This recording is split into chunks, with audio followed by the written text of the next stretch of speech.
Fox Sports. We are Fox Sports. We are San Diego.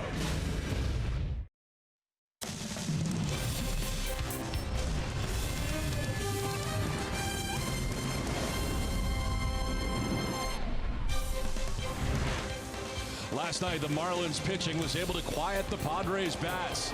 Big double play in the middle of the game, and the Padres would not score in Game 1 of the series as they drop it 4-0 after a great homestand. A 4-0 loss in Game 1 of this lengthy road trip in Miami.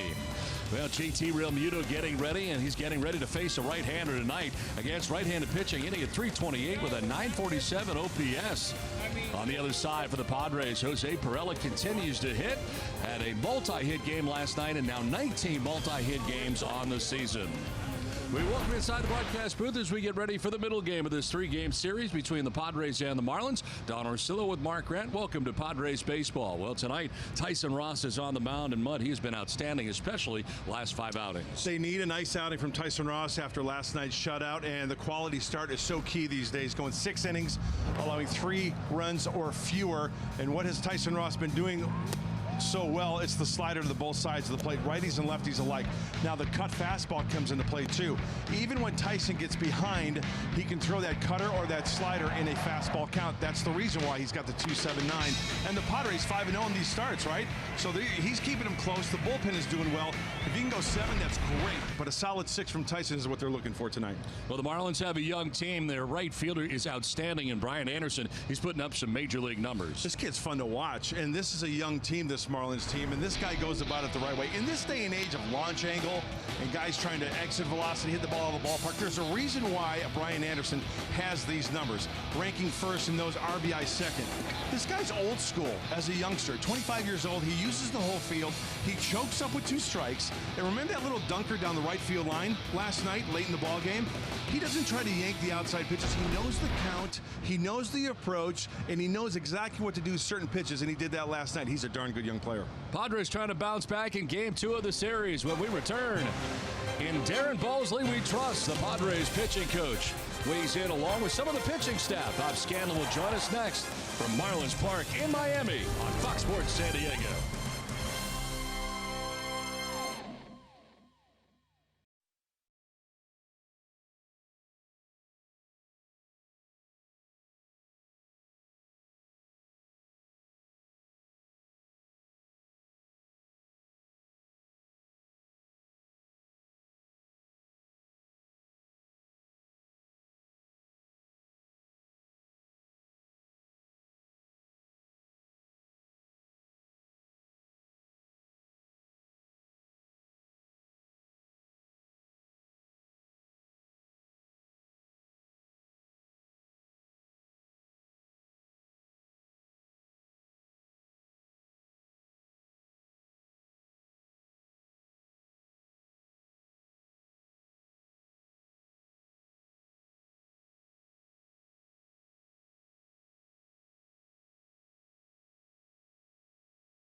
Strike three.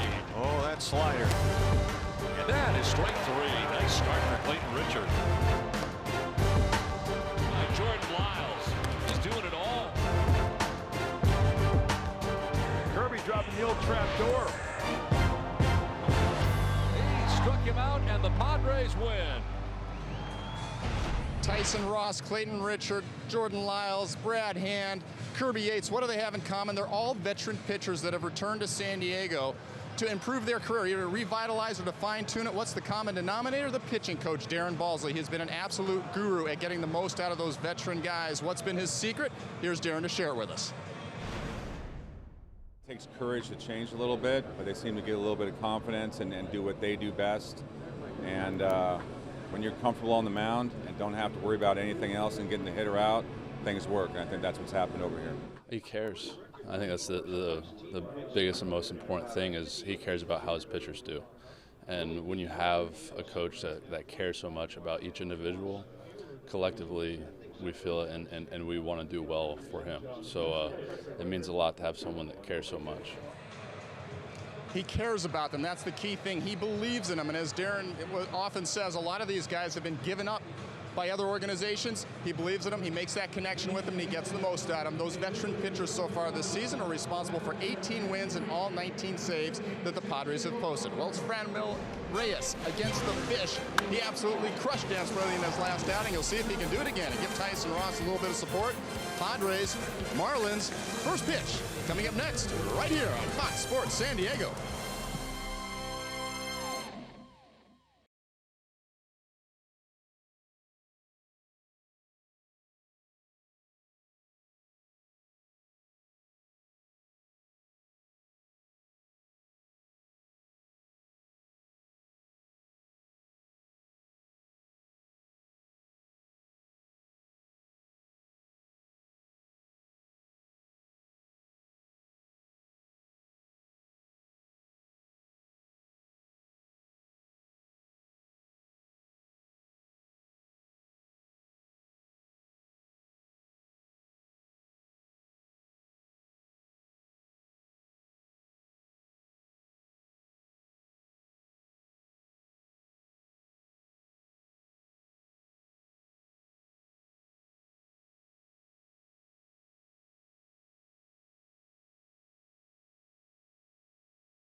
The Pet Company by Jerome's Furniture, where Jerry's price is the lowest price every day.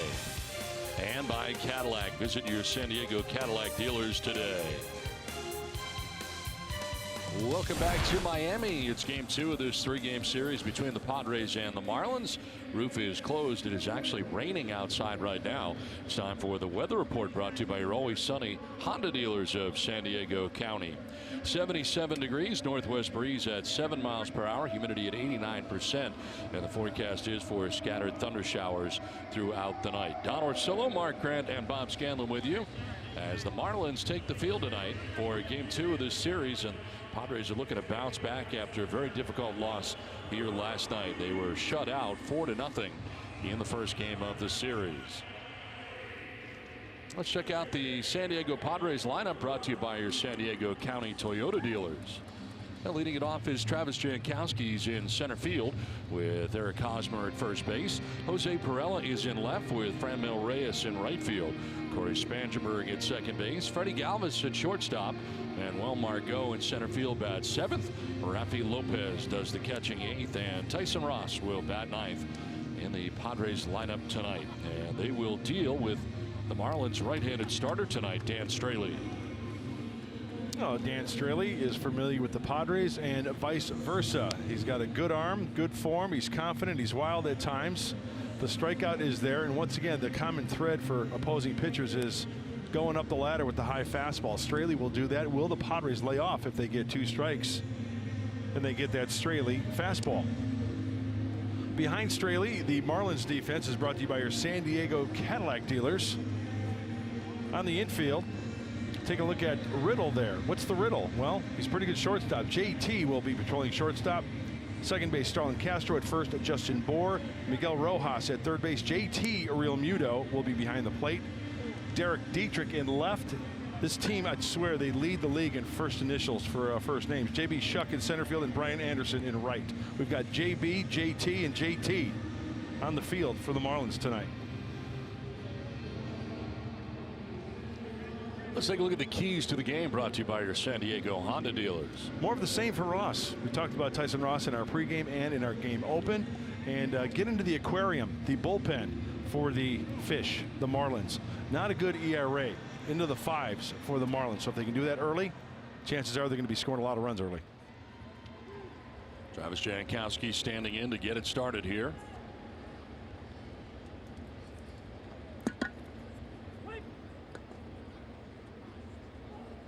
Straley ready to work, and the first pitch of the ball game is going to miss for ball 1 downstairs.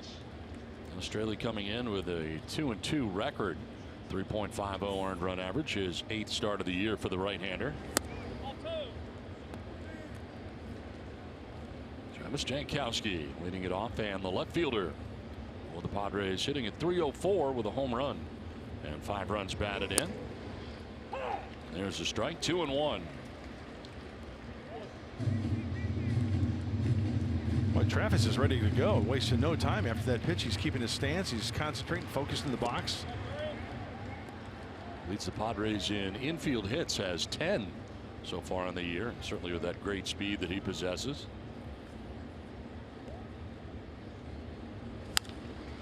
Shoots it down the left field line, foul. Has 10 leadoff hits for the Padres to start a game this year. And has been leading off primarily when in the lineup. When a leadoff hitter has speed like Travis, I think pitchers sometimes have a tendency to nibble. Let's see if he gets a good pitch here, the payoff. Ooh, he went up the ladder. Why do you think they nibble? Because they don't want to throw it down the middle, because the infield hits, I think. Even if they hit the ball on the ground, it works to their advantage. They wanted to swing at a pitch that's off the plate, so they didn't get a good pitch to rip at. And next thing you know, you're behind 3-1, 3-2. Maybe a walk. Another foul off to the left, and working hard here is Jankowski.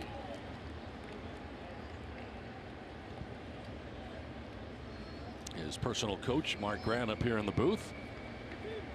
Yeah, he's had a couple of good pitches to rip go the other way. And even at the bag is Miguel Rojas. Going through this at bat is Mark Grant also, not just Travis Jankowski. Payoff pitch, and a liner into right field for a base hit. Well, Jankowski will take a wide turn. He is thinking 2 all the way. Throw to second, he will be out. He never broke stride and tried to get a double out of that to right field, but is gunned down at second base. As soon as he saw Anderson, and this is another point we can make on Brian Anderson, getting to that baseball, spinning towards the glove side and firing a strike. You're right, Don. He did not break stride. He was thinking 2 the whole way. Credit Brian Anderson going to his left towards the line and firing a strike. Ooh. Now right back off the pitcher. Ooh. And down goes Straley as Hosmer will reach. Where this got Straley, we're not sure, but a hot shot right back at him. And Hosmer aboard at first base.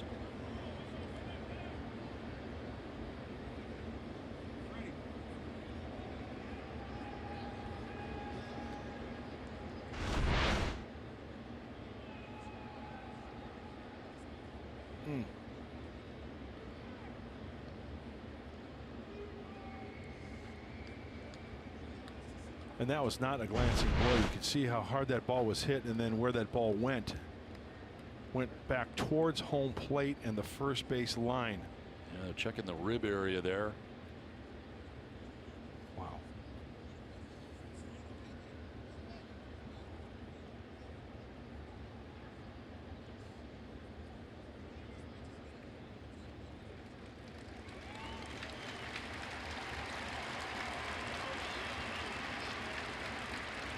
Eric Hosmer on the outside of the mound there, now heading back to first base. He was there to check on Straley.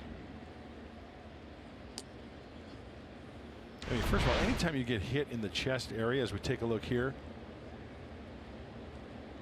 right side chest, I mean, there's not a lot of meat there. I mean, that's going to hurt.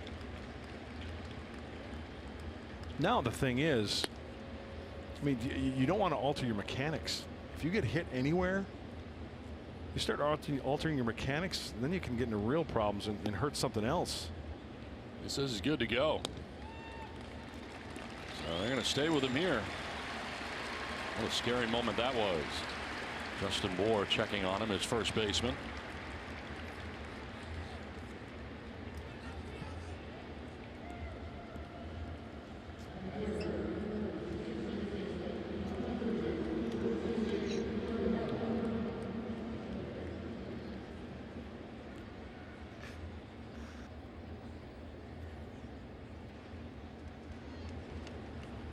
So one out, Hosmer at first, and Jose Pirela standing in. Fires to first, and Pirela back to the bag. I got to say, that's scary. That's a scary no question.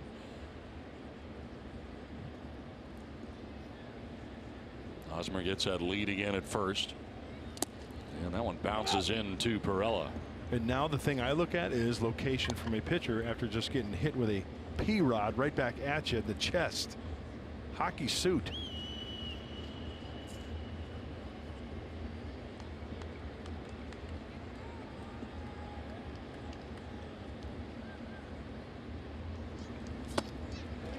On a strike to Pirela, goes lunging after that. We're talking about the multi-hit performances for Pirela. It's been amazing this year. That average is climbing for Jose at 278 right now. Yeah, the home runs are sexy, right? But no home runs this year. Hey, the doubles are fine. Driving in runs with doubles. Hard grounders. Hard line drives. Ooh, I think he may have gone. He did. Carapazza, first base umpire, said he offered. On 2 strikes here to Pirela. Good changeup. So he's breaking everything out this inning. Seeing the 4-seam fastball. Saw a curveball look like at 81, and that changeup was at 80.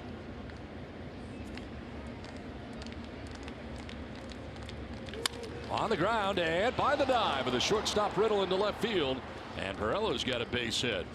First and second with one down.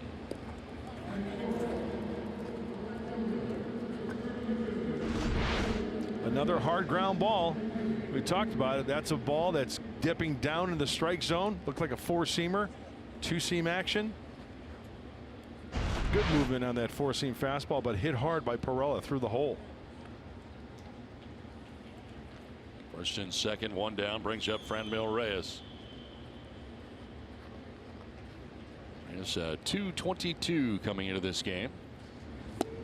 And I think he went around. No, says first base umpire Vic Carapazza this time.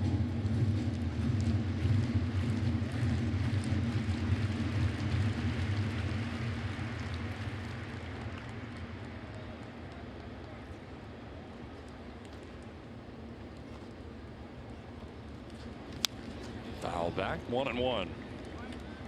I want to see Franmil Reyes hit another ball like we're going to see right here off the thing in left center field. 442 feet at Petco Park on this one. Wow. Do you think that's long enough to knock the bill off the Marlin, off the thing, off the pinball machine? Could be. The thing in left center? Yeah. There it is. The thing. Yeah. does stuff when they get a home run. It does stuff. The 1-1 is going to miss inside. I mean, really, seriously. You look at that thing and it's like, wow. Apparently, it cost a lot to make, You too. think? It wasn't cheap, and they can't get rid of it either. Who wants it? Because it costs so much. You can't give that thing away. Move it.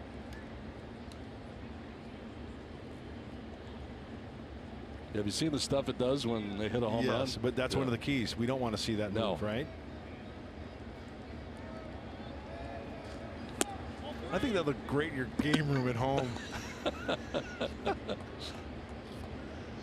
So we have a look at the stuff that it does when they hit home runs. Look at this. Oh, that's great. Birds flying. Marlins jumping. Super. Is that fireworks or just some sort of pyrotechnics going on? It's awesome. Lights up.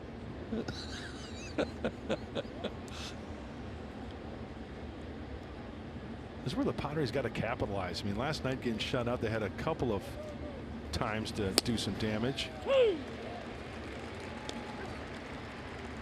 And this kid is so big and strong. You know, the home run would be great, but, you know, just a base hit here. Try to use the whole field against Straley.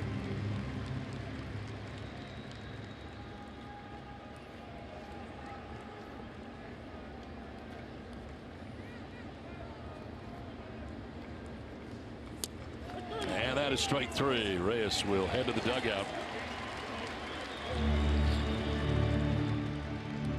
First strikeout for Straley. 2 down here in the first inning. Really good pitch. Good movement at 90. Real Muto just couldn't hang on to it. In and out of the webbing of the Marlins catcher.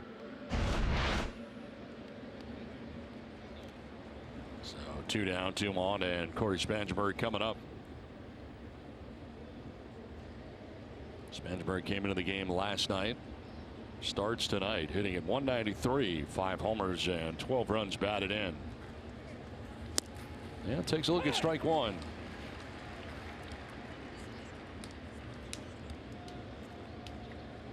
Straley losing at Arizona in his last start. Allowed 1 run and 4 1/3. Turned out to be a 6-1 defeat. Walked a season high 5 batters in his last outing. Jumps ahead of Spangenberg, going 2. That's a really good changeup from Straley. No ill effects from getting a Rawlings baseball off the rib cage. That's got great movement to it, good depth to it, good arm action. Last 2 starts, he's gone 0-2 with a 4.50 earned run average. This one glances off Real Muto, but not far enough for the runners to advance.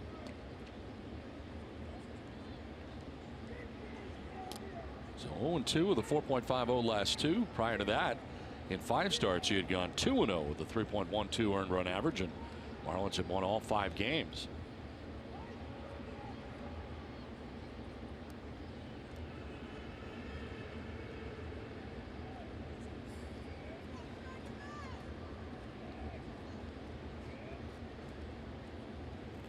Hosmer at second, Pirela at first. 2 down here in the first inning. 23rd pitch of the inning for Straley. And it's in tight to even it up at 2-2.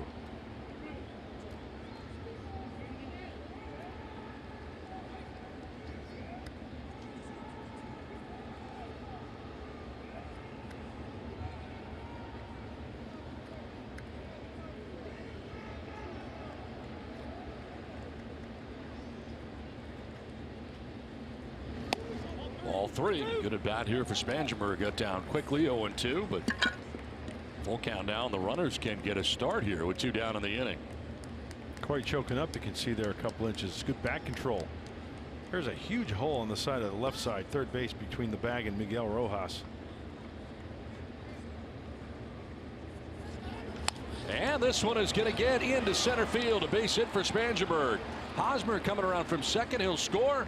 And the Padres take a 1-0 lead. RBI single for Corey Spangenberg that scores Hosmer. Pirela takes third. It's 1-0 San Diego. Well, what do you know, for the Padres, 2 outs, runner in scoring position. They're swinging the bat well, above 280 in that average. And Corey Spangenberg pads that. 2 outs, crack in the back. Hosmer gets the green light. It's a good way to win a ball game. On the board first. When they score first, the Padres are 20-3. First and third, 2 down, and Freddie Galvis coming up.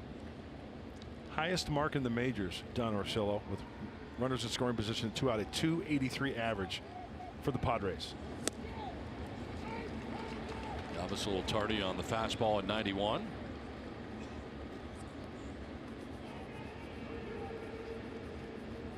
Chance here to do some more damage in the first inning against Dan Straley. And that one almost got away.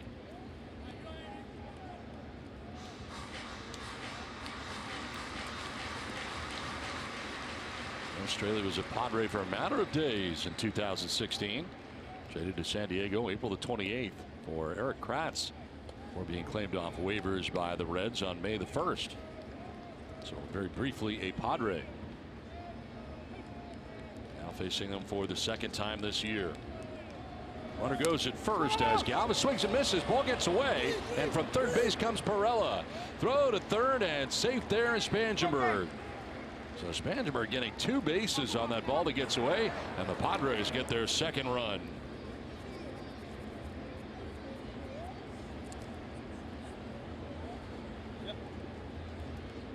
I'm guessing by looking at this pitch, it's got to be a pass ball. Off speed, changeup. Spangenberg is running. There's the flash look. Now with the pass ball, everybody moves up. Padres add on. That's a big break for San Diego. Stolen base and a pass ball on the play.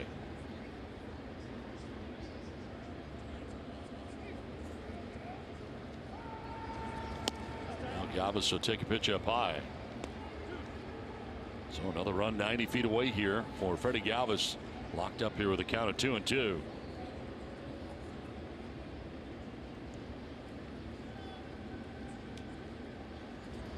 Galvis lines one down the left field line. That'll be a fair ball. In from third comes Spangenberg. Galvis headed for second base with an RBI double. Gets there standing, and the Padres have a 3-0 lead.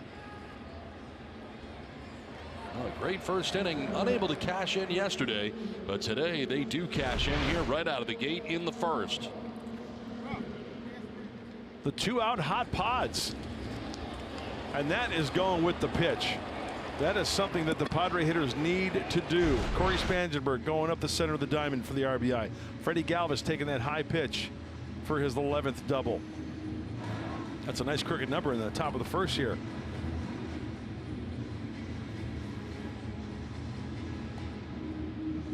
Wandy Evans, the pitching coach out there for the Marlins, talking to Straley. And Manuel Margot coming up here for the Padres.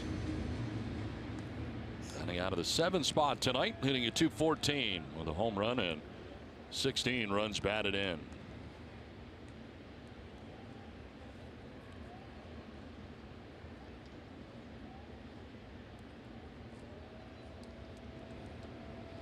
Freddie Galvis with a walking lead off second base. With 2 down here in the inning. And a pop-up foul that'll get out of play.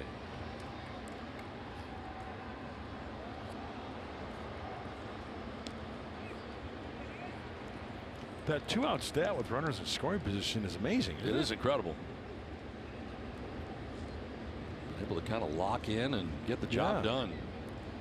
I see hitters just trying not to do too much.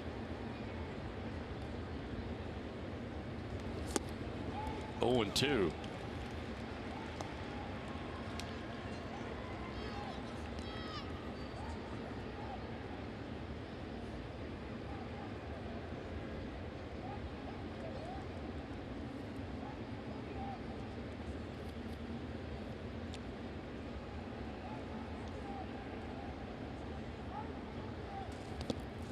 Bouncing in.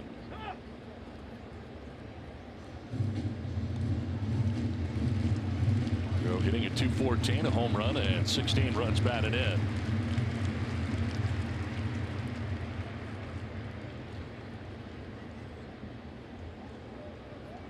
JB shucked the center fielder over towards right center. Big gap out in left center field. And that one's headed to center field, where Shuck will move back a few steps and make the catch that ends the inning. But a great start tonight for the Padres. They scored 3 times in the first, some big hits in the inning. Corey Spangenberg with a single to drive in a run. Freddie Galvis also with a double to drive in a run as the Padres take a 3-0 lead to the bottom of the first.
We check out Don Mattingly starting 9 tonight for the Marlins.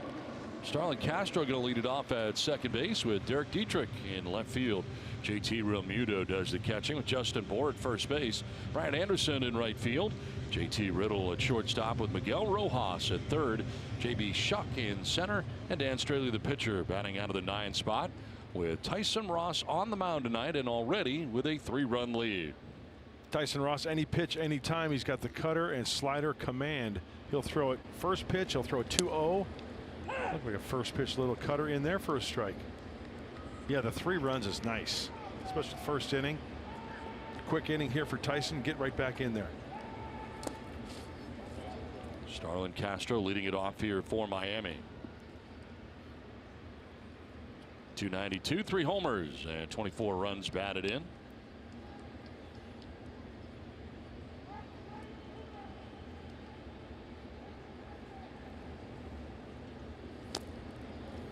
Bouncing in for ball 2. Last 10 games for Starlin Castro, hitting at .326 with 7 extra base hits and 10 runs scored. And leading off here for Miami.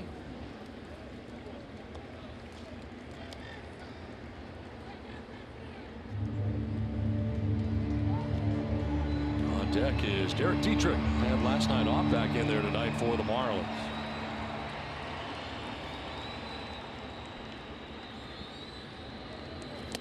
Coming up and in, almost hit him. There's ball 4, and down to first base goes Castro. So leadoff walk here for the Marlins. Let's check out the defense behind Tyson Ross tonight. Defense brought to you by your San Diego County Ford dealers. In left field, Travis Jankowski. Center field, Manuel Margot. And right, Franmil Reyes. On the infield, be Spangenberg. At third base, Freddie Galvis. See all the innings that Freddie has played in, most in Major League Baseball. Jose Pirela at second, Eric Hosmer, the Gold Glover, at first, and Rafi Lopez behind the plate. Derrick Dietrich in on the left side. And taking strike 1. Turns to the lineup after resting yesterday, hitting at .404 in his last 15 games with 10 RBIs.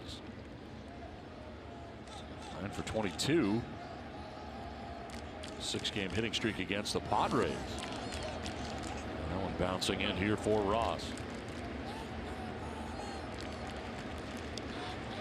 Well, early on, the release point for Tyson Ross kind of inconsistent. Sometimes he cuts himself short on that front side, his glove side. Doesn't pull it through.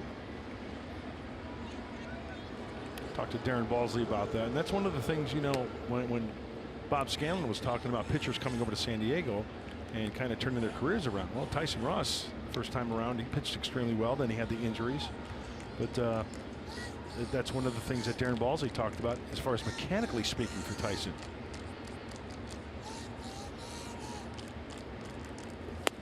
Looks like he went around. He did, and it's 1-2. Sometimes when Tyson gets in trouble with mechanics, you know, the glove side here, this would be the glove side, you come through like this, right? Sometimes Tyson kind of doesn't come through and kind of cuts himself off, and therefore the release point isn't consistent out in front. So short arms it a little bit. Kind of, yeah, exactly. Swing and a miss, and Dietrich strikes out. So Ross bounces back very nicely.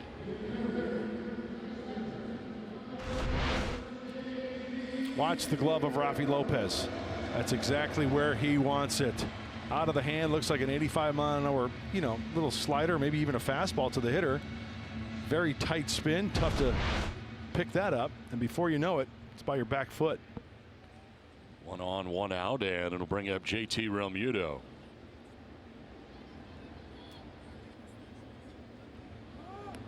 Throw over, and back is Castro.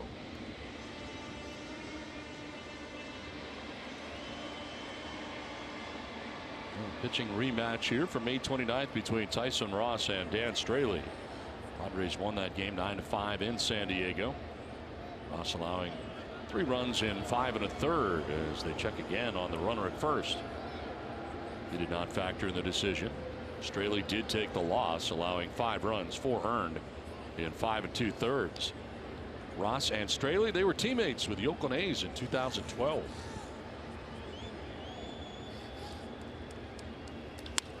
To center field, and Margot moving over and leaping to make the catch. Late lunge. JT Realmuto hitting it sharply to left center, but Margot runs it down. 2 down. That's a heck of a play. And I'll tell you why. This ball is squared up. Realmuto hits it right on the sweet spot. Now off the right-handed bat, that ball's going to be hooking away from Margot. At the last second, he kind of lunges, as you mentioned, Don, towards the warning track there. Great beat on that one. That's a big out. That's extra bases and a run. So 2 down, Castro at first base, and it brings up Justin Bour.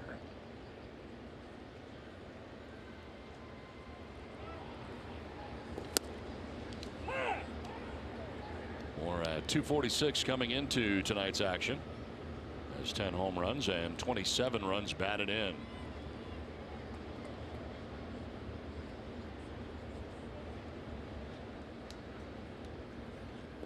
Tyson Ross beat the Cincinnati Reds in his last start, allowing 2 runs in 5 innings through 91 pitches. Worked his way around a season high, tying 7 hits. Padres have won each of Tyson's last 5 starts.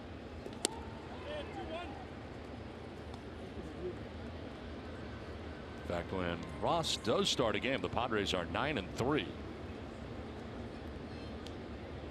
Individually, he comes into this game 5-3.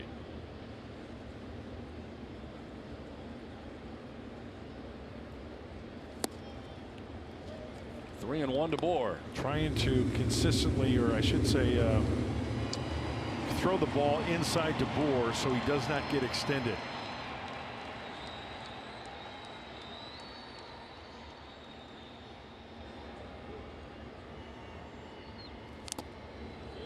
So that ball had a little cut there at 91. Very good pitch.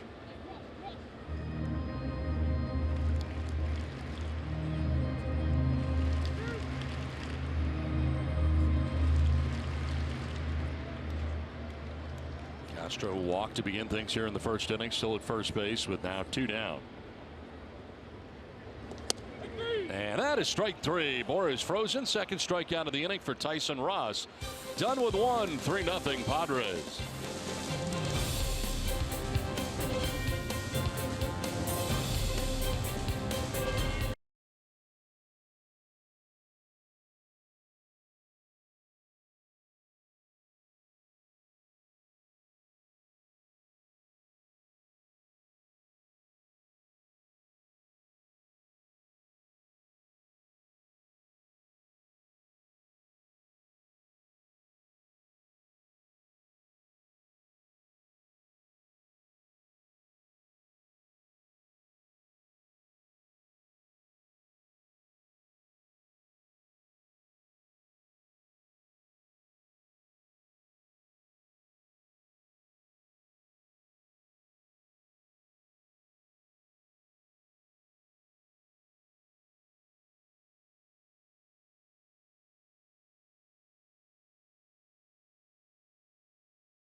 runs in a single game. Tweet at Fox Sports ST using the hashtag #HitToGetTo for your chance to win 4 new Hankook tires, brought to you by Evans Tire and Service Centers. Second inning, and Rafi Lopez leading it off here for San Diego. Now Lopez bats out of the 8th spot. He's from Wellington, Florida, about an hour from here. Friends and family here. Is that why you picked him? That's exactly why I picked him. Good for you. He's going to do big things on his great. home stage tonight.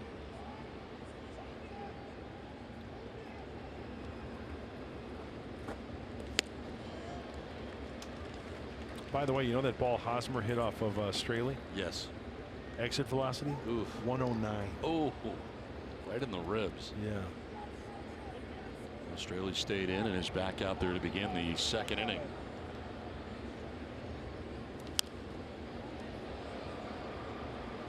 Looked like he threw his arms up trying to block it, but it still hit him in the ribs. He seems to be getting through his pitches. I would have to say that's kind of like starting to throb a little bit and stiffen up on you. This is away that time, 2-2.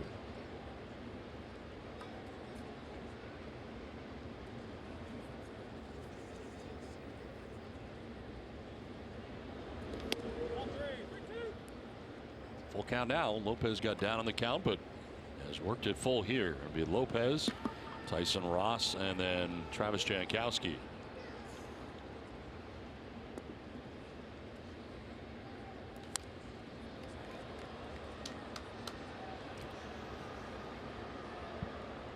Are you rooting on Rafi right now? What? You were just clapping. You're rooting on Rafi? There's no cheering in the press box. That's funny. It was a good foul. This one fouled off to the left out of play. The more pitches you see, the better it is, right? Yeah. How about when I saw Travis in the dugout before the game? Come on, Travis. Come on now. Need 4 good ones. Come on now. And that's what he said. Oh, I've got 8 in me. You better pick me. And I had my phone with me. I saw it. Showed him his name, and I bang, put it in. Payoff pitch. Lopez lifts it in the air down the left field line. Dietrich headed over towards the line. Will get there and make the catch in foul ground for the first out of the inning. Well, Charlie Huff, who threw out the first pitch in Marlins history, threw out the first pitch in his 25th anniversary. Is that a knuckler right there? Yeah, it was. That took place prior to the ball game, including members of the 97, 2003 World Championship teams, as well as the 93 expansion team, and of course Benito Santiago, both Marlin and Padre, joined us last night and caught the ceremonial first pitch from Charlie Huff.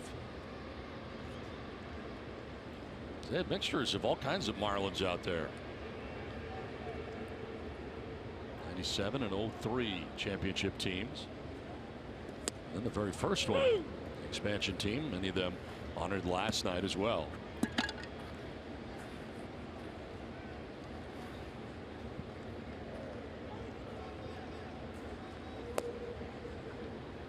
Tyson Ross at the plate this year, 2 for 22. 91 average for Tyson.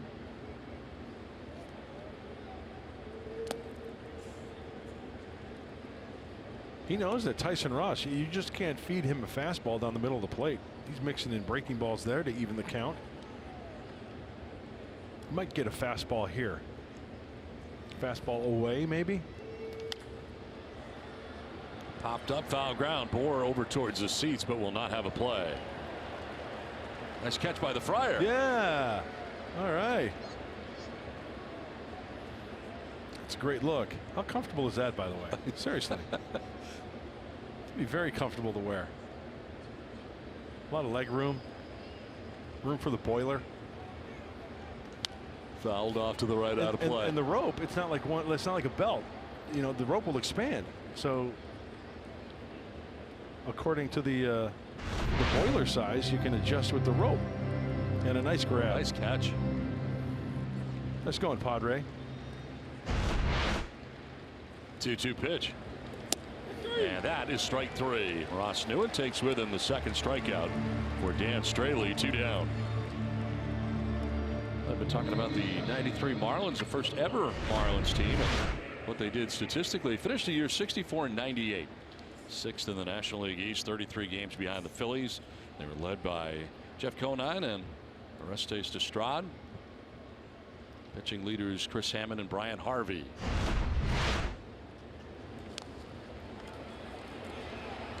Down to first base with a throw goes Jankowski. He is retired, and it's a 1-2-3 second inning, 3-0 Padres.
It's more of a mental game, and do what you do well as Tyson Ross.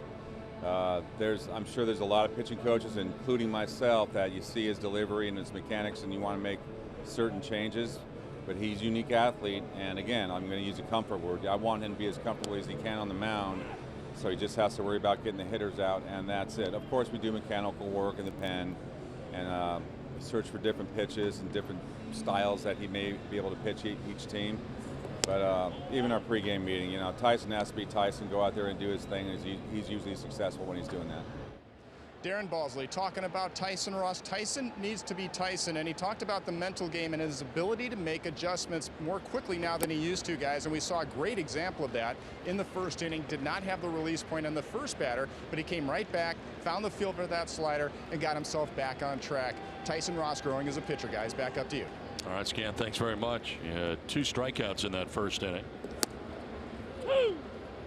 Yeah, finding the slider, finding the release point. Okay, you're yanking the dirt, you're bouncing in front of home plate.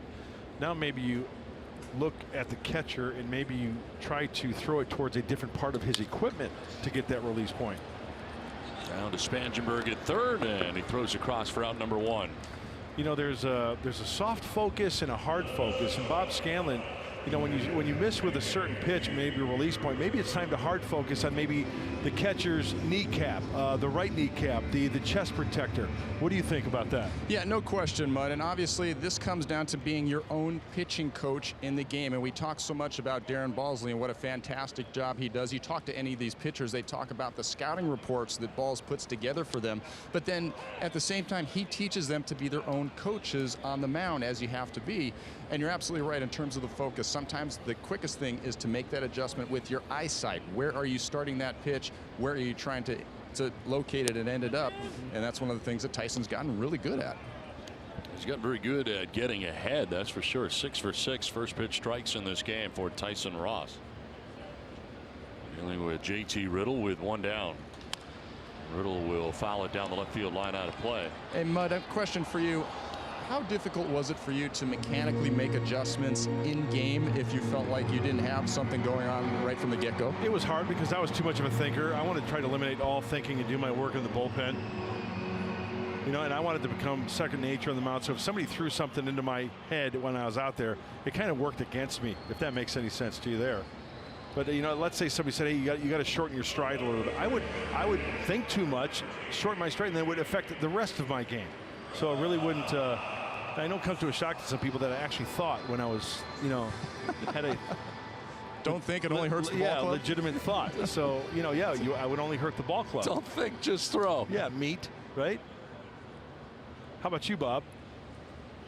Yeah, same thing. If I was worrying about mechanics, Mutt, I had no chance out there. I was the same way. And really, later on in my career, what I finally learned is I had to put the mechanical thought aside no matter how much I was struggling. And the more I got my focus into the mitt, miraculously, all of a sudden, it seemed like the mechanics started to fall in place. So the less I thought about the mechanics, more just focused on making my pitch, things seemed to work themselves out. Perfect. Of course, it only took 17 years to figure that out.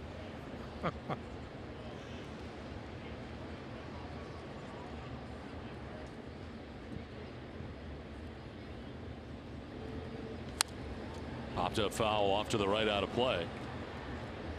Miguel Rojas getting the start at third base, batting here with 2 down, bases empty.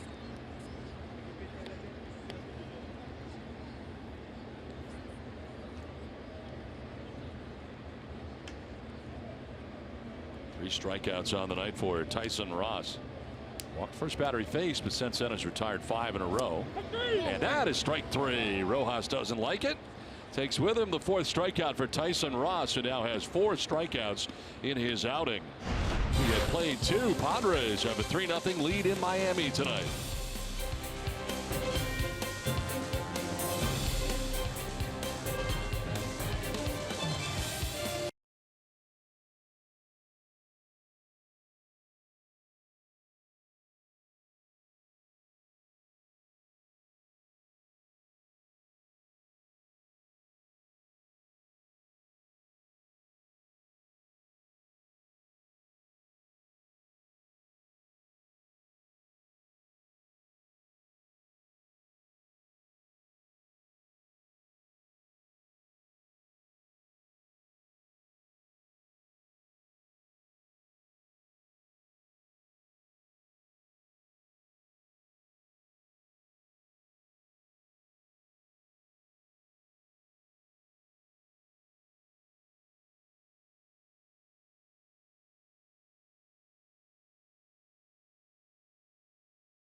Coming up, Hosmer, Pirela, and Reyes scheduled to bat here in the 3rd inning.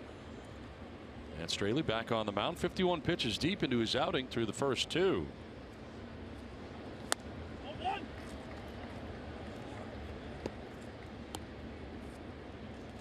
Hosmer with a single, a very painful single for Dan Straley, the starting pitcher tonight, on liner right back at him in the ribs.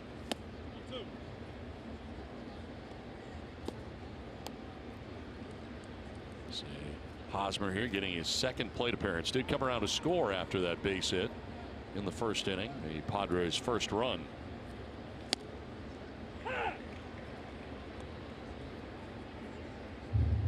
Last 10 games for Eric Hosmer, 17 hits and a .459 batting average. That's locked in, isn't it? Slugging at .622. That is seeing the ball extremely well out of the hand. It's using the whole field like we know Eric Hosmer does. It's getting a pitch once in a while to turn on and do some damage, possibly going yard, pull side. And working the count like this, 3-1. On the ground foul outside of first base. Well, last time Hosmer was at the plate, the screaming line drive right back at the starting pitcher, Dan Straley. Just below the M. Right on the M. You know what? He didn't even get it like deflected with an arm or glove. That was straight rib shot. Hosmer this time strikes out. Third K for Straley. One down here in the third inning.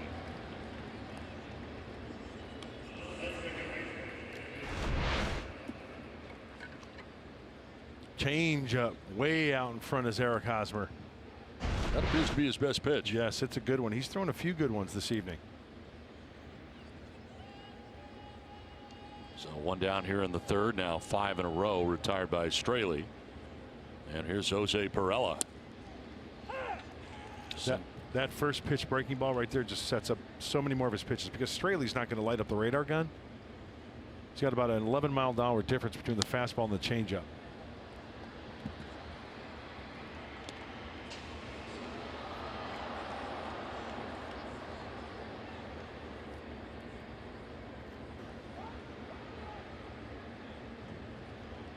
One down here in the third, and Pirela waiting on an 0-2.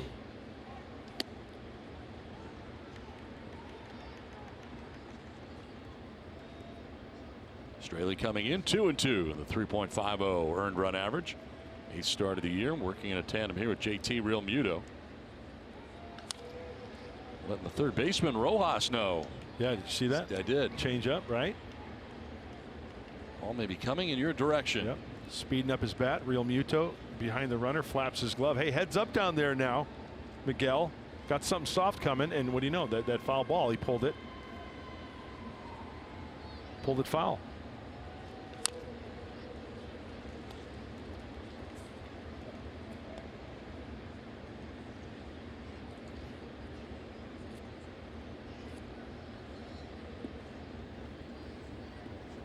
Straley faced 7 hitters in the first inning, allowed 3 runs on 5 hits. And the Padres jumped out to the 3-0 advantage, and score remains the same here in the top half of the third. Fly ball headed towards shallow center. J.B. Shuck coming in for out number 2 of the third inning. 6 in a row retired now by Straley. Gonna bring up Franmil Reyes. Reyes with a strikeout in the first inning. He went looking. Last 5 games hitting at .316 with 2 of his 6 home runs on the year.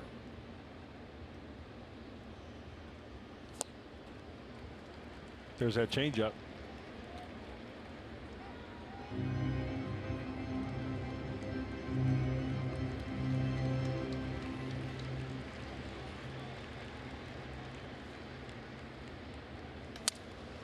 Up the middle and just out of the reach of Starlin Castro into center field for Franmil Reyes. Got himself a base hit, and that kind of made Dan Straley flinch a little bit, and a ball back at him again. Can't blame him. That was a nasty pitch. First of all, it was a slider down and away, right on the outside corner. Good plate coverage by Reyes. He will gladly sacrifice that bat. You hear that thing shatter all the way up here. So 2 down, Reyes at first base, and Corey Spangenberg coming up. Fouled off to the left out of play. Corey with a single, a stolen base, and a run scored back in the first inning.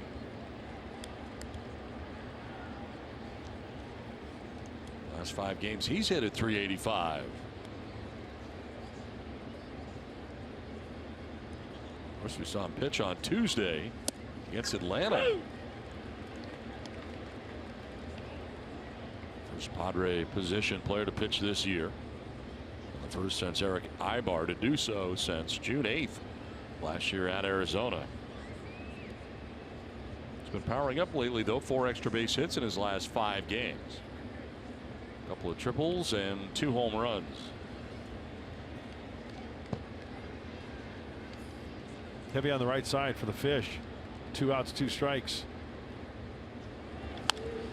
In the air to shallow center field, and again J.B. Shuck makes the catch. It ends the top of the 3rd inning. Padres have a 3-0 lead as we head to the bottom of the 3rd.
Sequan Casino, opening in 2019, is Sequan's brand new 300-room resort and hotel.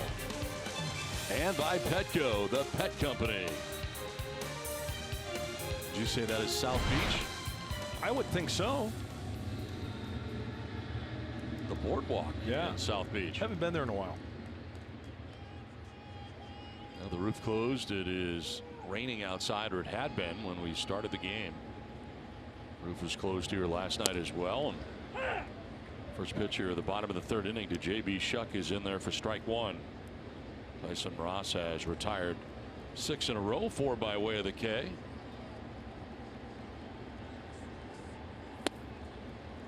You're getting ready to take off to the radio side very soon. You're getting your play-by-play voice together. Yeah, getting ready. 4, 5, 6. Tony Gwynn Jr. will join you. I know you're excited. Get some real analysis.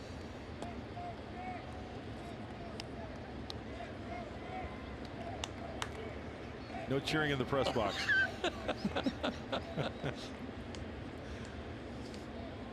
Shuck, Straley, and Castro to bat here in the 3rd inning. In the air to right field. Reyes going back. Still going. He will lunge and make the catch onto the warning track out there in right field. Franmil Reyes running it down for out number 1. Well, I'm going to be honest with you. He's not the most graceful out there in right field, but he did get the job done. Here's the swing. It's a breaking ball. Speeds up the bat of Shuck. Reyes sprinting. The last second, the leap. And JB can only say, ah, shucks. Took away extra bases. One down here in the 3rd for Dan Straley.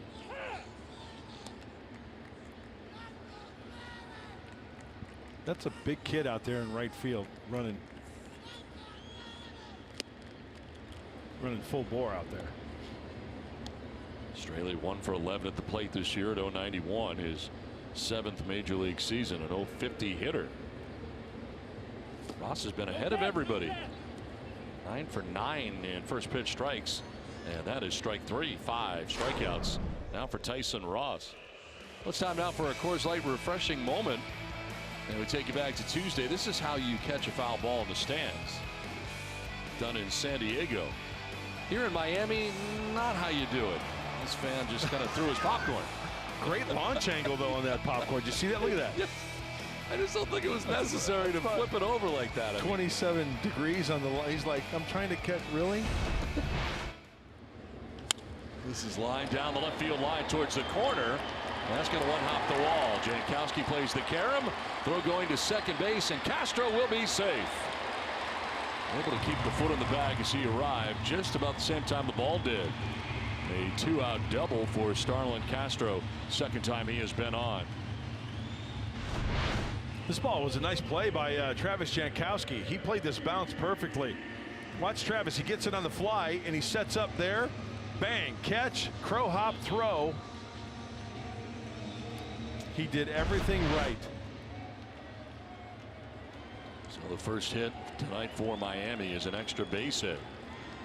Castro in scoring position for Derrick Dietrich.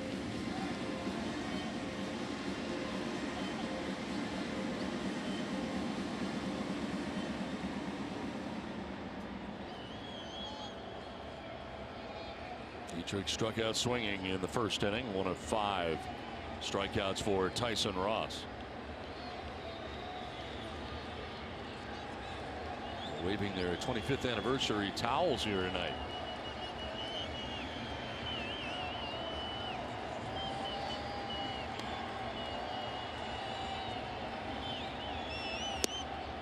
In there for a strike.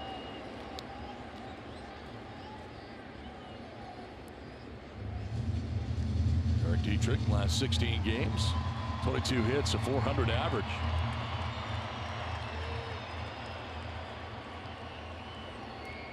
Don't throw him a breaking ball for a strike, something that it can speed up his bat and pull down that right field line. That's exactly where you want to throw the breaking ball, in. Not much he can do with that pitch. And the proof was right there in that swing. Breaking ball in off the plate. He fouls it literally into the screen in front of the Padres dugout. Where are they housed? On the first base side. Backdoor that breaking ball down. You got to keep it down, though. Line down the right field line, headed towards foul ground and the seats.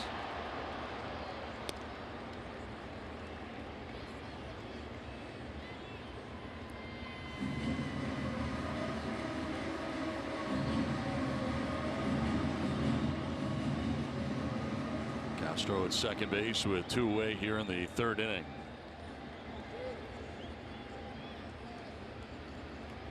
Dietrich down on the count, 0-2. And a liner that is into left field for a base hit. Castro being waved around. Jankowski's throw plateward is off the mark, and the Marlins are on the board. Dietrich with an RBI single. All this coming with 2 outs in the inning.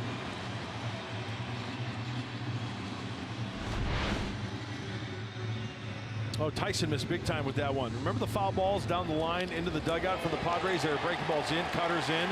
That one missed big time up and away. And with 2 outs, crack of the bat, Castro scores easily. Thank goodness Rafi Lopez gets that ball back quickly, keeping Dietrich at first base. So 3-1 now. Padres on top. Marlins on the board here in the 3rd. And it brings up JT Realmuto. Line down to center field in the first, 0 for 1.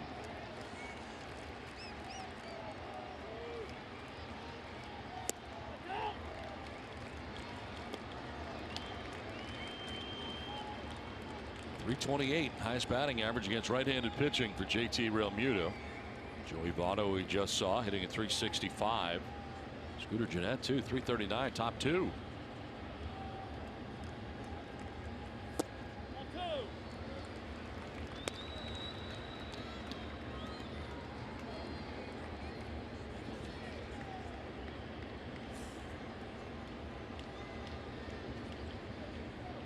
Dietrich with that lead off first, held on by Hosmer. With 2 down in the inning. That's ball 3, 3-0. Looked like Tyson was in some type of groove, retiring at one time 8 in a row before that double. Was the bottom of the lineup. Quick 2 outs here. And then some good at-bats by Castro and Dietrich.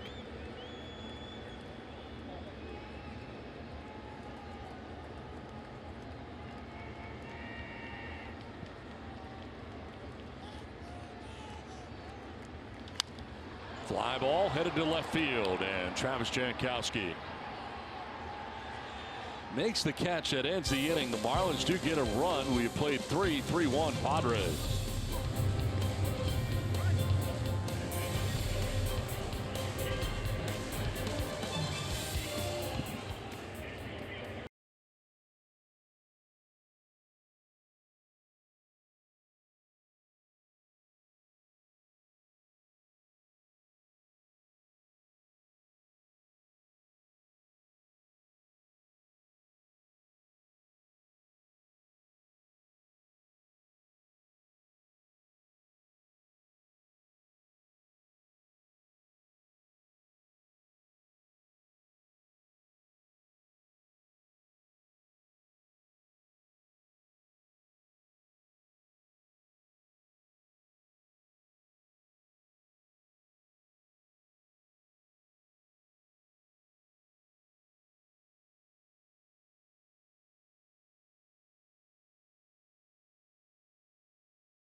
All right, thanks very much, Mike and Mark. It is actually Don and Tony Gwynn Jr. who is now in the booth here for the 4th through the 6th inning.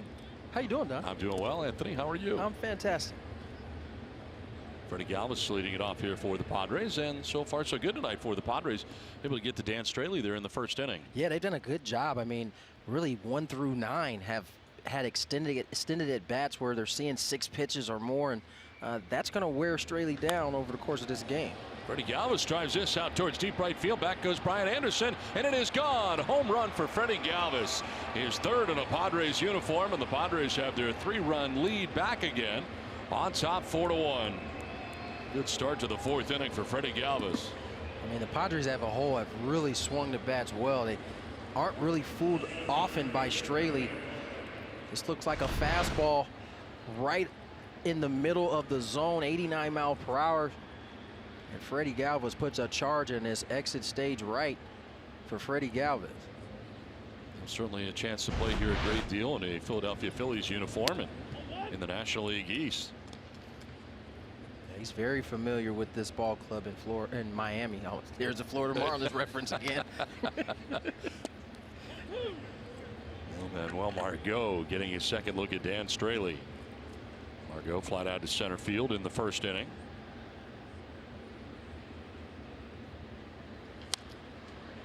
A pop-up foul ground that'll reach the seats, out of play. Just been really impressed with the Padres, not only today but really over the past month. It almost has coincided with the use of that velocity machine that we see guys out early working on. The strikeouts have started to cut down a little bit, and these at bats are getting better and better from this ball club. That thing you're talking about, this velocity machine, basically throws somewhere in the 90s, right? Yeah. I mean, mid-90s. And it's I guess it's not a new thing. Guys just aren't usually training at that velocity. To center field, and that'll fall in for a base hit in front of Shuck. So 2 hits in a row here to begin the 4th inning off Straley. So it is more than just batting practice. I mean, it is a machine pitch throwing machine that you normally see, but it throws very hard. It is, and it's not so much for you to go out there and boost your confidence hitting balls on the barrel. I mean, you can do that in batting practice off the coaching staff, but it's more to get that timing, get your eyes used to seeing the ball on a more consistent basis. If you remember, earlier in the season, the Padres were struggling with velocity. If you had high velocity and you're pitching up in the zone, Padres struggled a lot, and that's where the strikeouts came. But really, last 3 weeks, it's gotten a lot better. Strikeouts are starting to come down. The at-bats have gotten better, and seeing a better result from the team. Rafi Lopez batting here with a swing and a miss. I would think that'd be more game-like, perhaps. It is. Yeah. It is. And you know, I think, you know, baseball has a hard time in general of altering things that they've done in the past. And you started to see new things come out, and everybody's resistant at first. But when you see progress like the Padres has, it's kind of tough to argue against it. Now Margot held on at first base by Justin Bourne. Nobody out here in the Padres' 4th inning. Rafi Lopez getting his second look here at Dan Straley. And we should be clear, it's one of the many tools that they use to help, you know, get better in certain parts of the game. And, you know, for the Padres, the strikeouts were they were a big issue early on, and it's definitely been noticeable for, I think, from all of us, that they've started to cut down on that. Simply, your dad relied on the tee quite a bit. I mean, that's a ball that doesn't move at all. Yeah, I mean, that's a ball that doesn't move at all. It's more, the tee is more for mechanics based, and you know, my dad never really had an issue with velocity, so for him it was a mechanical thing all the time, and he knew, for him, confidence wise, if his mechanics were right, he didn't care what the guy was throwing. He knew he'd be in good position to hit. But you find so many guys now aren't comfortable talking about mechanics, or they feel like it takes them away from you know, focusing on the baseball. And you know, to each his own. Everybody's a little bit different. Australia up to 80 pitches here with nobody out in the 4th inning. Lopez waiting on a 2-2 pitch. They are shifting on him here on the right side, but they keep it to the infield here. The double play possibilities in order. There's action in the pen for the first time for the Marlins. Adam Conley up in the pen. Of course, saw him as part of the 4-game series at Petco. Pitches, strike 3, throw down to second base, double play. So Lopez strikes out looking. That is strikeout number 4 for Straley. And as it stands right now, Margot gunned down at second base in the back end of the double play. A little slider cutter. Good throw, good pickup by Riddle. It almost like Margot pulled up. Yes, he did. I don't know if he assumed that it was ball 4, but he had that base stolen if he didn't pull up. The throw bounced. Riddle had to pick it up off the short hop and put a tag down, and if Margot doesn't pull up, he's safe. Now the bases are empty, and Tyson Ross heading the count 1-0. Ross struck out looking in the 2nd inning. He was looking back almost like a hit and run scenario. Right, but it was 3-2, so I doubt that it was a hit and run. I think it was more him assuming that that pitch was up in a ball and pulling it up.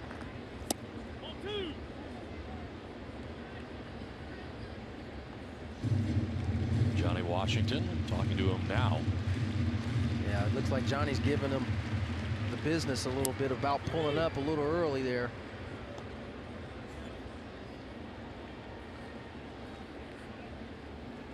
Won the count here to Tyson Ross with 2 down, bases empty, a run in.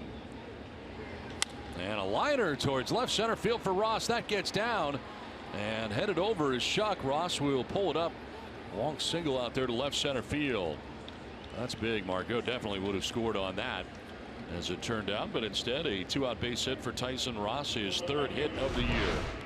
Tyson, one of the more athletic pitchers this Padres staff has, gets a fastball and rips this ball into that left center gap. Shuck does a tremendous job of cutting it off and getting it in. And you know, that 4-1 lead isn't a big, it's not a big deal that Margot gets thrown at second base right now, but if it gets closer, we're going to look back on that and it might have a bigger impact.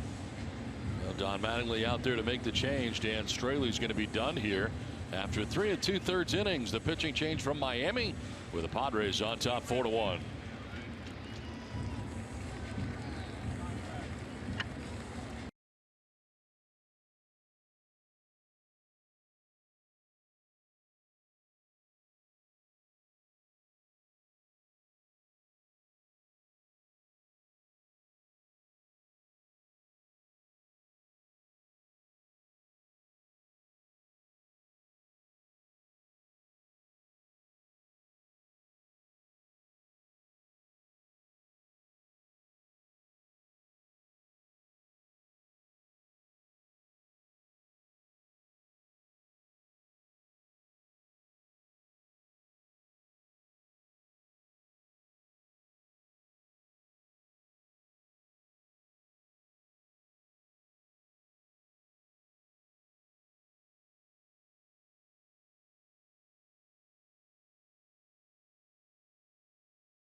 World Cup is coming to Fox and FS1 with every match live and over 300 hours of coverage. The world's biggest sporting event is just 5 days away, only on Fox and FS1. In the midst of the 4th inning, in the first pitch here thrown by Adam Conley to Travis Jankowski with a runner at first, 2 down, into his 8th game of the year, 1-0 with a 2.45 earned run average. Lefty matchup here with Conley now in the game. And Straley responsible for the runner at first in Tyson Ross. 3 2/3, giving him 9 hits. Didn't walk anybody, struck out 4.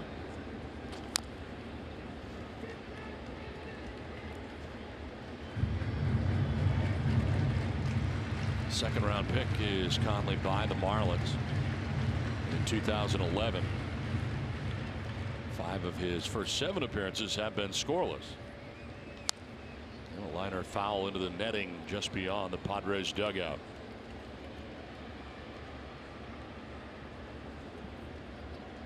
Conley last year splitting the year between Miami and AAA New Orleans.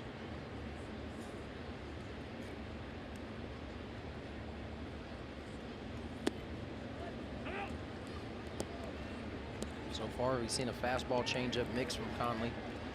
Hasn't been afraid to go lefty on lefty changeup, which is unusual.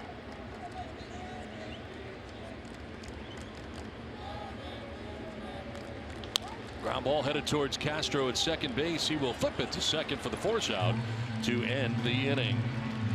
But a home run for Freddie Galvis begins the inning. His 3rd home run in a Padres uniform. And San Diego enjoys a 4-1 lead to the bottom of the 4th.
there's a place for the guy that strikes out a lot but hits the ball in the seats, because those guys are dangerous. But if you have 3 or 4 of those guys in the lineup, it starts to make it pretty easy for the pitcher, and then you have the droughts with the guys that do that. You have big droughts. The guys that put the ball in play a little bit more, trying to find that guy that can hit for an average. And we talked about Brian Anderson's perfect example, a guy that can put the ball in play, can drive the ball. You'd like to have a couple, 3 of those guys in your lineup, and then you can build around them. That's Marlins manager Don Mattingly, not a bad hitter in his time, talking about the evolution of the approach at the plate and how the strikeouts have gone up, how there's more and more difficulty trying to find guys that can put the ball in play. Look, it starts in the scouting, and these young players are watching the big league players swing and miss a lot more than they ever have. If you look at the strikeouts, 40,000 in Major League Baseball last year. 10 years ago, that number was 32,000. So there's no doubt there's been a shift, and it's making it more difficult on managers to try to put lineups together and not have big gaps, as he was talking about, in terms of the swings and misses. Guys, back up to you. All right, Scan, thanks very much. And Tony, it seems like there's more of those. He said 3 or 4 guys in your lineup than not, it seems, lately, and certainly a lot more strikeouts to indicate that. There's no doubt about it. The game has changed from that standpoint with launch angle being introduced, and being introduced in a way that I don't think really explains what it really means. And all analytics guys have done now with the launch angle thing being so prevalent, as they've told pitchers, hey, pitch at the top of the zone. You're seeing a lot more more pitchers pitch at the top of the zone, and when you're trying to elevate the baseball on that particular pitch, it's troublesome, and it leads to more strikeouts. Second walk offered up by Tyson Ross begins things here in the 4th inning.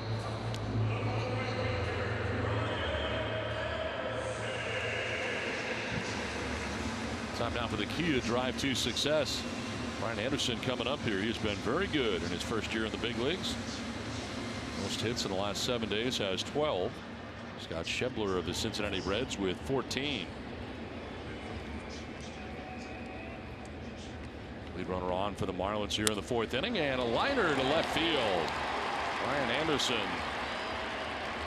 singles, and Board takes second base. First 2 have reached here for Miami in the 4th inning. Well, not only did you hear Don Mattingly mention him as a guy who can drive the ball, but you also heard him mentioned in the same breath as a guy who can hit for a high average. Had 3 hits yesterday, gets a slider that's outer third, and he just hooks this ball over in the left field for a single. But Don is right. I think there are eventually, I believe we'll get back, we'll start hearing terms like flat bat, and guys who are trying to keep their bat in the zone a little bit longer to combat that the pitchers are going to start pitching at the top of the zone. Line out to short, a look towards second, but no other play for Galvis to make. As Riddle hits it right at him at shortstop for the first out of the inning.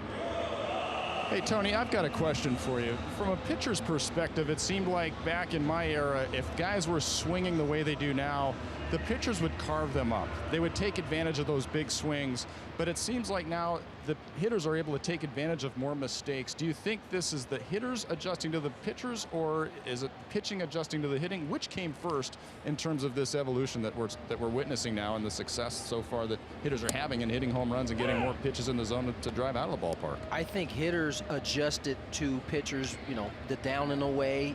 I think the pitchers adjusted to it.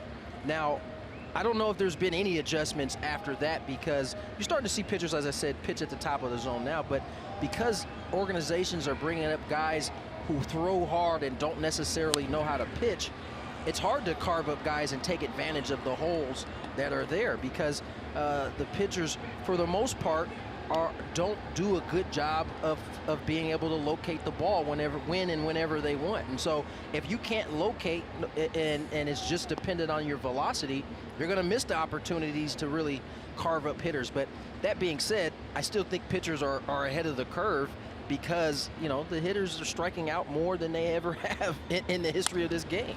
Could be 2. Ground ball to second. Pirela to second for 1. On to first for 2. Nicely done as it goes 4 to 6 to 3 from Pirela to Galvis on to Hosmer. Certainly needed that. Marlins had 2 men on with nobody out. The line out, and then this, the double play that wraps up the 4th inning. To the 5th we go. 4-1 Padres on top.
question. Eric Hosmer is tied for second in the National League with 24 multi-hit games. What is the Padres single season record for multi-hit games? Tweet us your answer by the end of the inning using hashtag Valley View Trivia. As we play on here to the 5th inning, it is 4-1 Padres, and you were in the midst of talking about hitting. Yeah, and we were just talking about adjusting. The adjustments that hitters haven't necessarily made just yet, and I think the pitchers are still ahead of the curve. You don't see as many guys hitting for average. You see a lot more guys hitting below what in the past would be considered acceptable. And you know, I think it's really the onus falls on the organizations. You know, they're the ones who are dictating what's acceptable and what's not acceptable in order to get to the big league. So you got a lot more guys learning at the big league level, which you didn't have in the past, and I think that kind of contributes to the walks and the strikeouts. You know, guys are learning on the fly, so to speak. So what was known as an uppercut swing 6 years ago is now launch angle today, pretty much, right? It's launch angle and it's normal. You know, not everybody had that uppercut swing back in the day, but you see a lot of guys really trying to tailor their swing for that launch angle. And I don't know that all of them know exactly how it works. I think Joey Votto said it best during spring training. You got to have a foundation of hitting before you can start manipulating your swing in order to get to that launch angle that you're looking for. And to combat it, as you're saying, the pitchers are going up higher. I mean, it seems more prevalent than I can remember at any other time watching baseball, that the high fastball is pretty much the main weapon for most of these pitchers out there now. So if guys are going to continue to try to lift the baseball, you're going to continue to see guys go at the top of the zone, and if they're going to continue to try to lift it, it's going to be tough sledding for them. And a lot of strikeouts, and we've seen that during the course of the year. This one, a high chopper from third comes Rojas, finally comes down, and he makes a good play. Going on the run and in time to get Eric Hosmer. The ball had to seem like it was in the air forever for Rojas, who was racing in, but still had time to make the play and did. Yeah, Miguel Rojas is one of the best defensive infielders in all of baseball. Great glove. That's why he can play so many different infield positions. He pretty much caught and threw all in the same motion, and Haas with the hard head first slide. I know everybody cringes when they see him do it. Always scary. Appears to be okay. One down here in the 5th. And here's Jose Pirela. And a single back in the first inning. 1 for 2 in the ball game.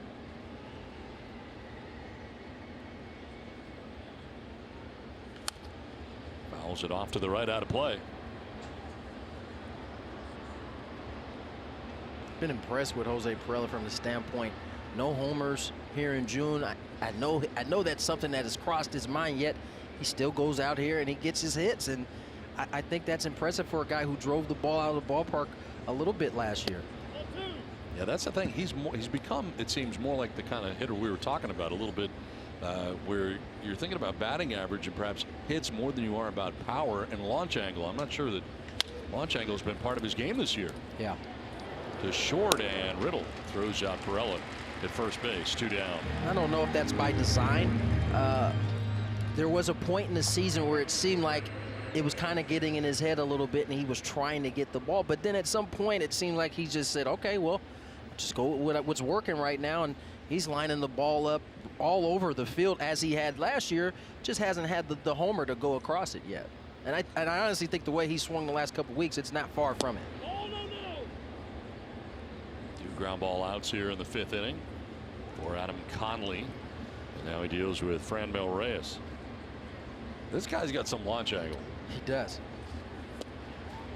But unfortunately, he also has some strikeout too. He does, but the thing I like about Franmil is he seems like he's thinking through his at bats. You know, he makes adjustments. He struck out the first at bat, swung over a slider the first pitch of the second at bat, gets that same slider, is able to put it in play, and you see that from him a lot. He might strike out, but the very next time up, he seems to add whatever information he had from the previous at bat, and he applies it well. I think it's important, like Don, you heard their manager, Marlins manager Don Mattingly mentioned, there's a place for a guy who can strike out and hit the ball out of the ballpark. Franmil might be that kind of guy. We don't know yet. That's why he's up here. We want to see what he can do. but it's not as though we can't have any of those guys in a lineup. It's just, as he said, when you start putting them back to back to back, it becomes a little bit easier for the pitcher to navigate through a lineup that has those type of guys in it.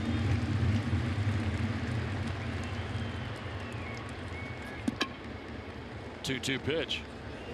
And that one zipped inside at 94 miles an hour. Reyes tonight has struck out looking and singled to center field.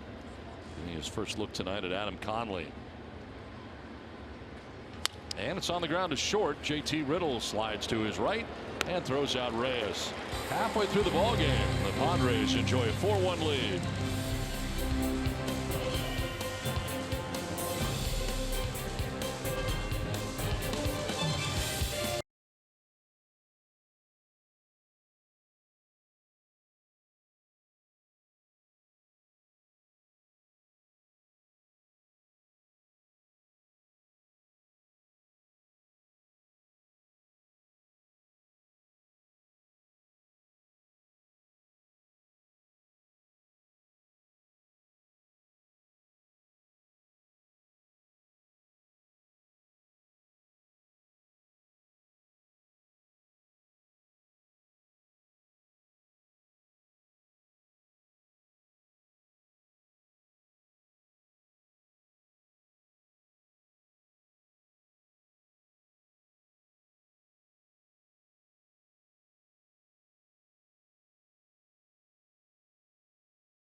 That would be Tony Gwynn Jr., who is with us right now. Move along to the bottom of the 5th inning. I started to give Mike a hard time for calling me Mud last time too, but. And on the run, making the catch on the left field line is Jankowski. Nice running grab by Travis Jankowski on a sinking liner that was also slicing away. And J.B. Shuck retired. Nice play by Jankowski. Slicing away and it looked like it had some type of spin that was bringing this ball down. Takes a good route to it. Makes it look relatively easy. Tyson Ross appreciates the effort. One down in the inning. We're going to have a pinch hitter coming up here for Miami. So that'll be the night for Conley. Yadiel Rivera, who started last night's game, playing at third base, is now pinch hitting here. 48 games he has gotten into, a 184 average, no homers. Rivera batting with one down, bases empty in the Marlins' 5th inning.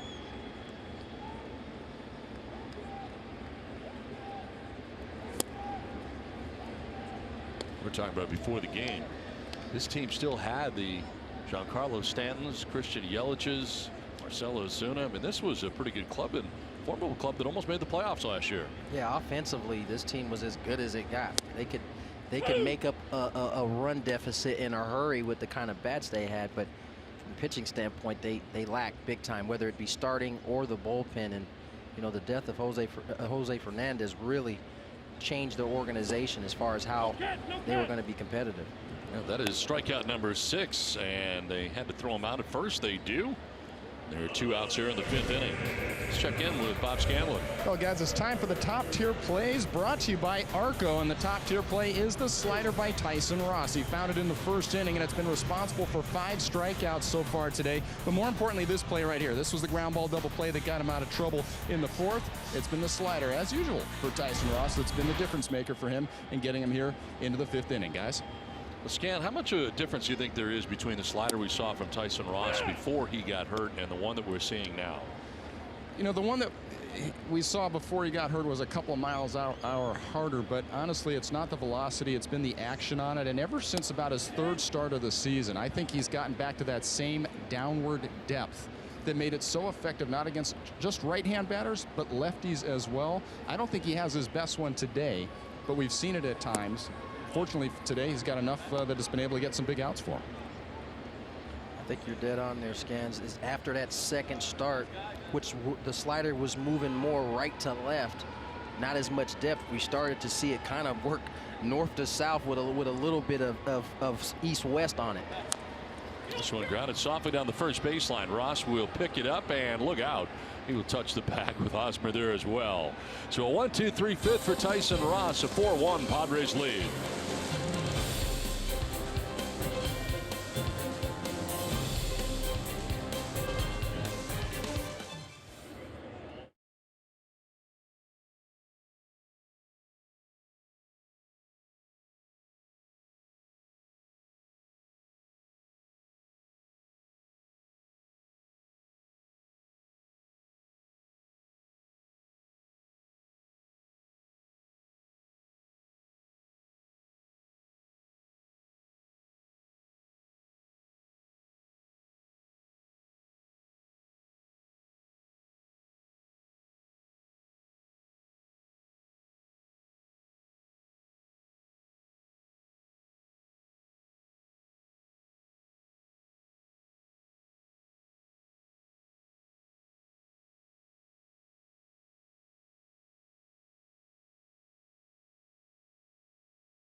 Scored early and often 3 times in the 1st inning. This single by Corey Spangenberg would play to run. Padres kept it going as this ball gets away. Scoring from 3rd is Pirela on the wild pitch. And then Freddie Galvis drives this double down the left field line to drive in another run as Spangenberg comes in. Freddie Galvis wasn't done. He would hit a home run, his 3rd in a Padres uniform, to lead it off in the 4th inning and give the Padres a 4-1 lead that they have heading into the 6th inning. Tyson Ross has gone the first 5, giving up 1 earned run, 6 strikeouts along the way. Dan Straley is on the hook, starting after 3 2/3, 9 hits and 4 runs. Galvis 2 for 2 with a double and home run that you just saw. Derrick Dietrich 1 for 2 for the Marlins. Yeah, Padres did an excellent job really wearing Straley down today. Kaiser Hernandez comes into the game now for the Marlins and is taking over for Conley. Starting games for the Marlins this year in his 7th appearance of the year. And a soft liner that'll make its way into right center field. Spangenberg with his 2nd hit of the game. Wide turn at first. He'll hold on with a leadoff single here in the 6th inning. Again, not necessarily barreled up here for Spangy, but stays with the swing. Knows he's beat a little bit, but doesn't try to alter the swing. Just stays through the baseball, and line drives will work in any league. He's aboard with a leadoff single.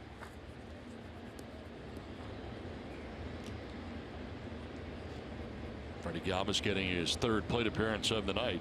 He has been outstanding. Swings away and pops it up left side. The shortstop JT Riddle, few strides on the outfield grass, makes the catch for out number 1. First time they've been able to retire Galvis in this game. Here comes Manuel Margot. Fly down to center in the first inning, single to center in the 4th inning.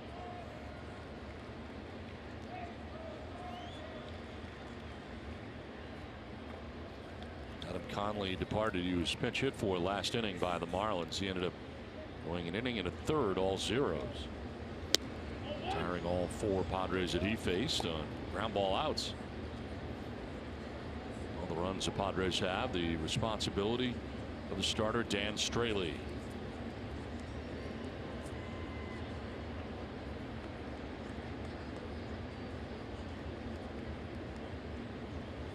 As this year progresses, what do you see from Manuel Margot at the plate? You're starting to see the Manny that we saw last year swinging the bat.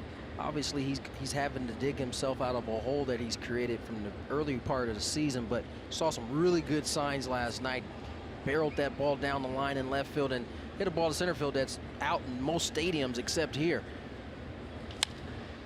It's a fly ball to center, right towards J.B. Shuck, center fielder, over a few steps for out number 2.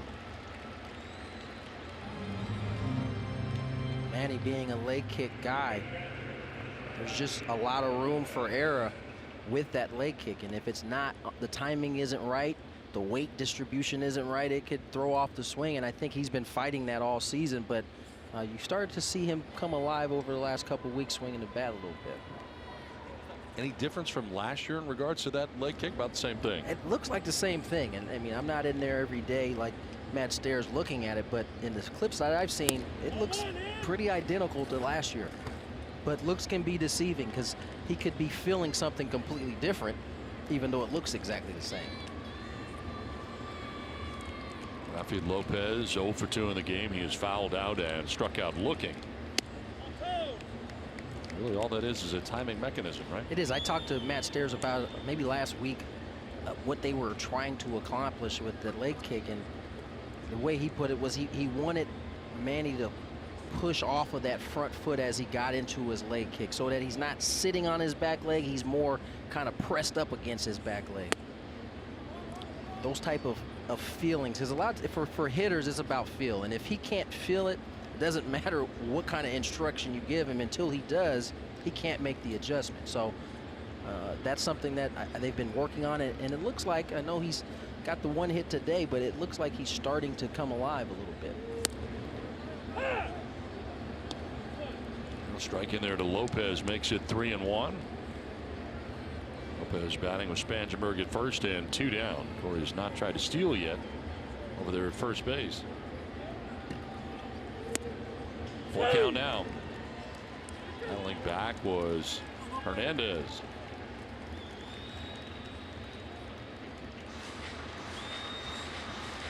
Tyson Ross on deck. He's thrown 65 pitches through the first 5 innings of this one.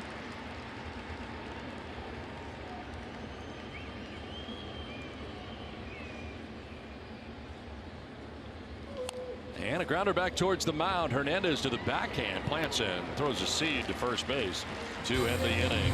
Padres leave Spangenberg but have a 4-1 lead.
To answer our Valley View Casino trivia question.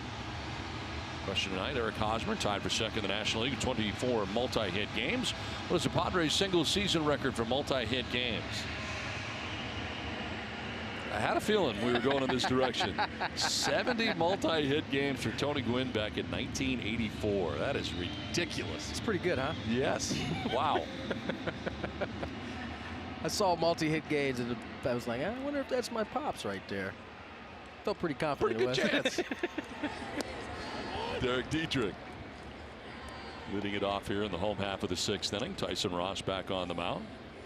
For all the slow start conversation about Hosmer, you're starting to see why the Padres went out and acquired him. I mean, not only is he leading his team in multi-hit games, he's also on pace to be 2 short of doubles of what the record is in this organization held by my father as well. So he's doing everything as advertised.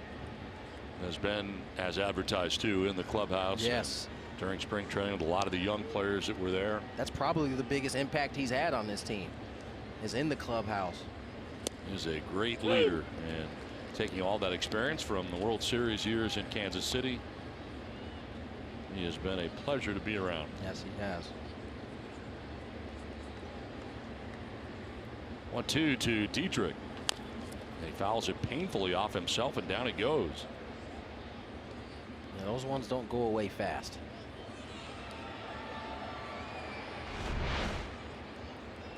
See this slider, right off the ankle bone. And I don't know if it's an unwritten rule or not, but generally when you foul off a ball off your shin or your foot, the pitcher is almost, I think it's just, they're coming in again. They're going to go in there again and see how you handle it. This will be pitch 70 for Ross. Yeah, he did. Down and in. How do you like that? Move around a little bit. It never fails. You foul a ball off your foot, shin, ankle. It's just like a point of where the pitchers have gone throughout the history of baseball. We're going right back in there. Must be in the pitcher's manual. This one is driven out towards deep right center field. Reyes going back at the wall. It's gone. Derrick Dietrich is hit his 8th home run, and the Marlins get a little closer. It's now 4-2 Padres with a home run here in the 6th inning by Derrick Dietrich. Yeah, this slider is supposed to be of the back door variety. You'll see Rafi Lopez set up away here. Unfortunately, this ball goes down in middle in, right into the lefty's sweet spot. Oh, the home run, the thing in left center field did some stuff. The thing in left center field did some stuff.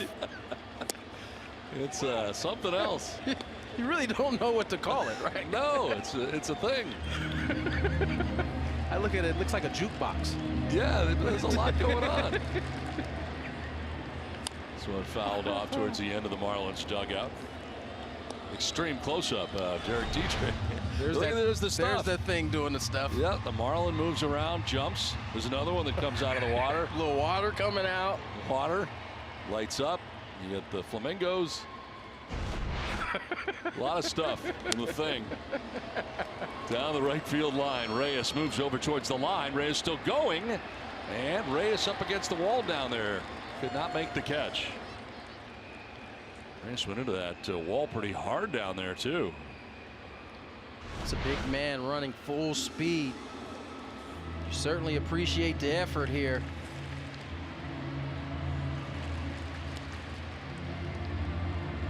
Went in like elbow first, but grabbed the shoulder coming out. Looked like he put that elbow up to kind of brace himself. Might have jammed it, but he seems to be okay. 0-2 pitch coming up here to Real Muto.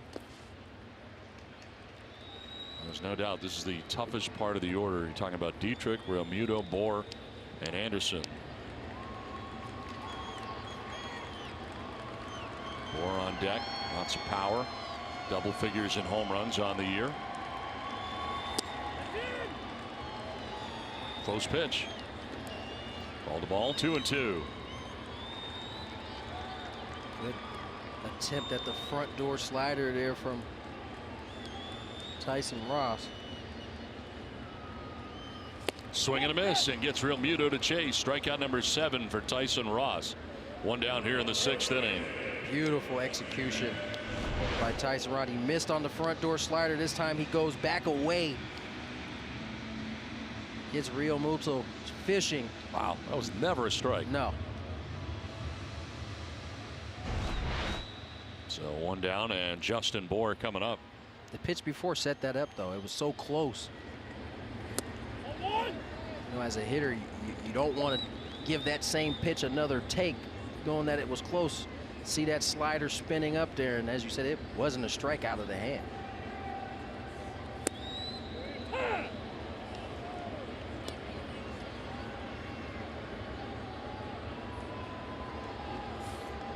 Next pitch will be the 80th for Tyson Ross. One down here in the 6th inning. See the cutter there, changing up the different viewpoints. See, that pitch was more left to or right to left. See if he goes with the slider here.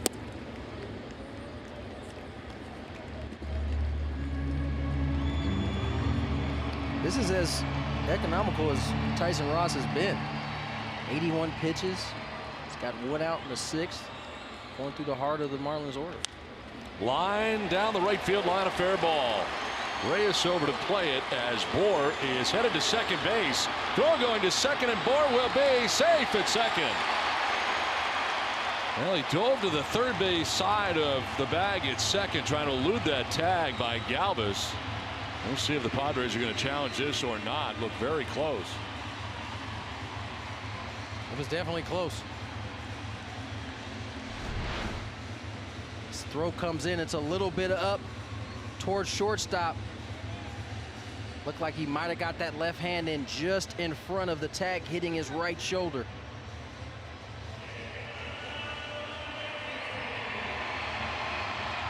Yeah, no challenge here by the Padres. It is a double for Justin Bour with one out here in the 6th inning. Two of the biggest individuals on this field other than Tyson Ross, giving it their all. And credit Bour too on that slide, going to the other side to elude the tag. That's just paying attention to where the infielder's set up, watching his movements. He realized he was going to be on that outside side. Gotta be careful here with Brian Anderson, who will send one back up the middle into center field. Bour will be stopped at third. Margot gets it back in, and a base hit for Anderson, his second hit of the night. They get the tying runs on base here all of a sudden. This ball's not hit extremely hard. A slider that's, again, outer third. You saw Anderson hook one his last at bat to left field. This one he stays right up the middle. Margot does a good job of getting to this ball quick in order to keep Bour at third. Double play is still intact because of it.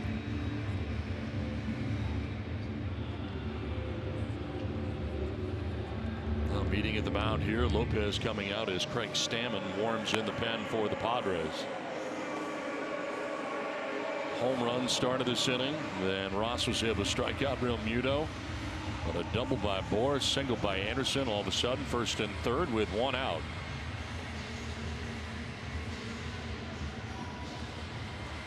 JT Riddle coming up here for Miami. And here comes Andy Green to make a double switch. So Matt Caesar is headed out to the outfield as part of this double switch. And Tyson Ross, after 83 pitches, will be coming out. Pitching change from Miami. 4-2. Padres on top of the Marlins are making some noise.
with hashtag Hats Off for Heroes. For each post, T-Mobile will donate $1 to support veterans.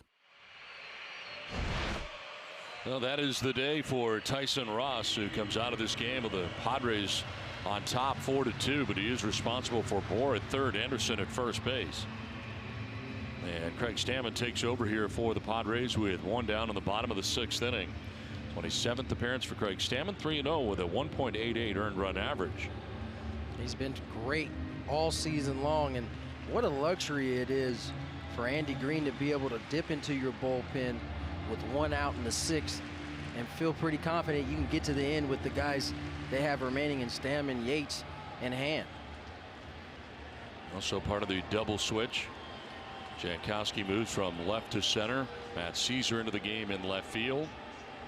JT Riddle, the batter. And this one will get away. From third base comes Bohr, and it's a one-run game.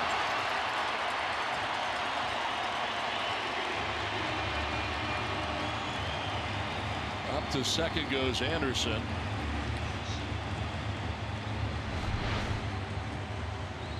Just a fastball that was really heading for disaster from the moment it left Stammen's hand. And I think a lot of people might look at that and wonder why Raffy didn't turn his glove and get his body. It's a fastball. He's not expecting it to be in the dirt. This ball skips by him, makes it a one-run lead. Wild pitch, tying run now in scoring position at second base on that wild pitch. 1-0 coming up here to Riddle. And a grounder foul. Riddle 0 for 2, has struck out swinging and lined out to shortstop.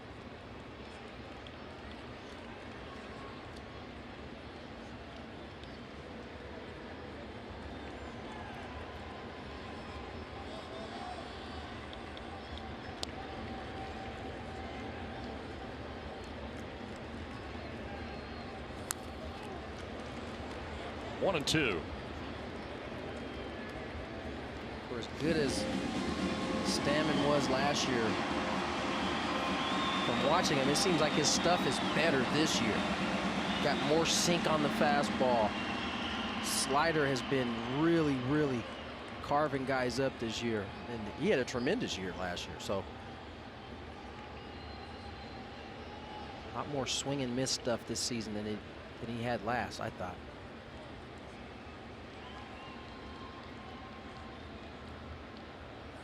Swing and a miss, and that is strike 3.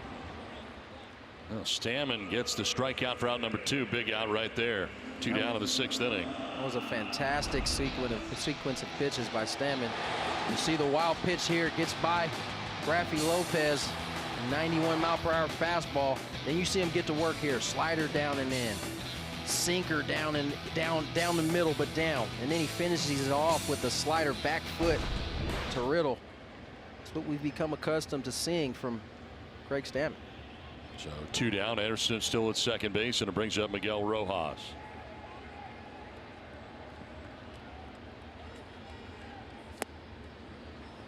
Rojas 0 for 2 in the game, struck out looking in the 2nd, and then in the 4th inning, Tyson Ross got him to ground into the 4-6-3 double play. Tyson Ross still responsible for the runner at second base in Brian Anderson.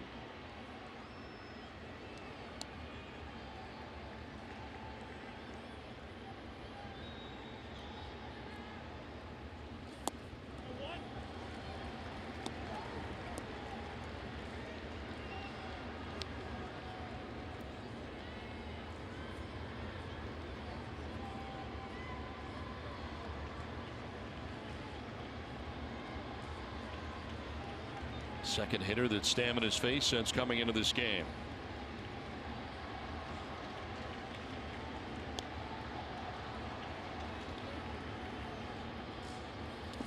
In the dirt, and this time blocked by Raffy Lopez. No advance for Anderson, still at second base.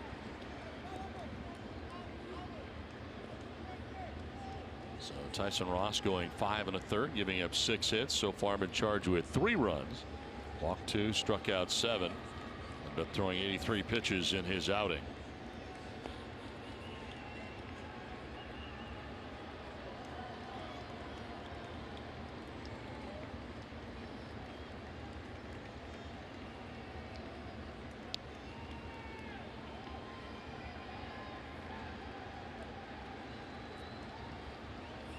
Swing and a miss, and it's 2-2.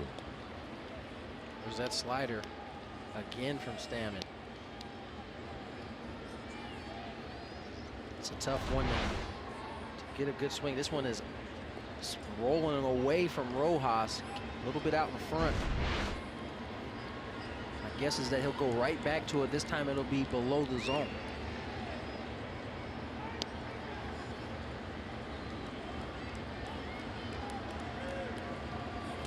Bounces in and full count now. The old rule of thumb now from a hitting standpoint is if a pitcher was willing to throw it 2-2, he's probably willing to go back to a 3-2. Let's see where Craig Stammen falls with this 3-2 pitch. Tying run at second base in Brian Anderson. Tyson Ross can only watch now. 2 runs have scored in the inning.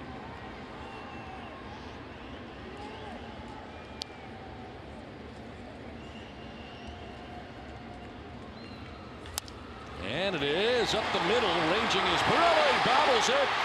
Coming around to score. Here comes the throw. Playward off the mark. Go to second. That will be late. This game is tied 4-4.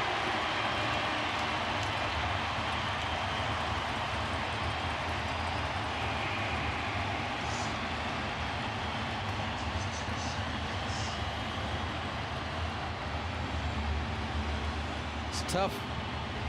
Ball off the bat there for Stammen.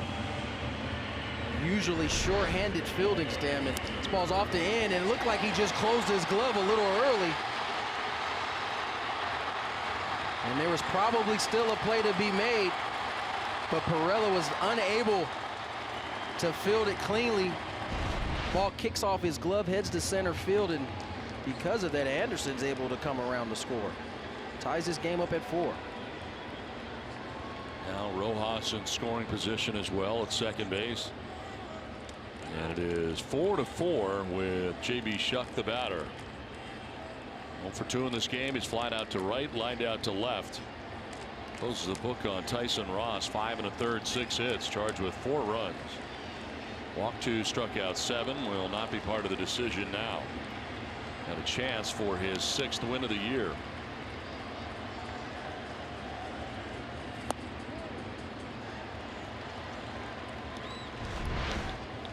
See him try. Pirela come in. This ball just kicks off the outside of his glove. It's hard to know if he would have been able to get Rojas at first base.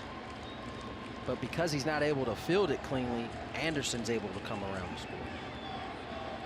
Wielded a hit, and on the throw, Rojas took second. Now a drive out to center field, but Jankowski will have plenty of room as he moves over and makes the catch that ends the inning. With the damage done, 3-run inning for Miami. Game tied 4-4.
Save big at the Nissan Tech for All sales event.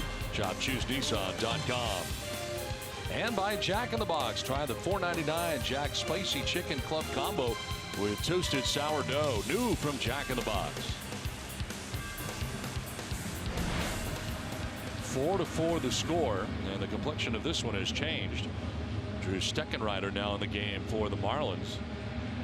Steckenrider in, and Maben now in center field as part of a double switch.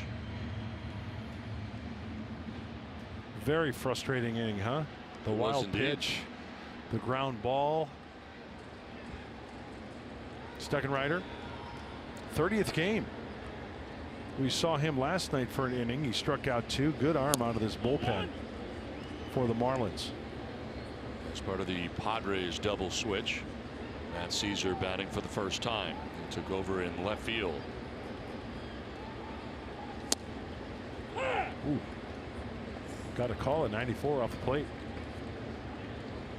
Cameron Maben, part of the double switch now in center field, takes over for J.B. Shuck.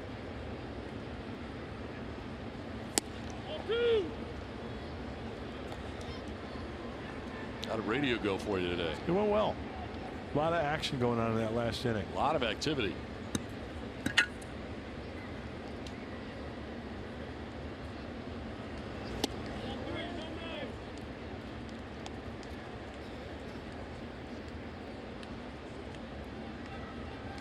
Caesar followed by Jankowski and Hosmer. Padres batting here in the 7th in a tie game now. By the way, I know we talked about it earlier, but how good of a hitter is Brian Anderson? Very good. That ball that he took out the center of the diamond, that slider down and away.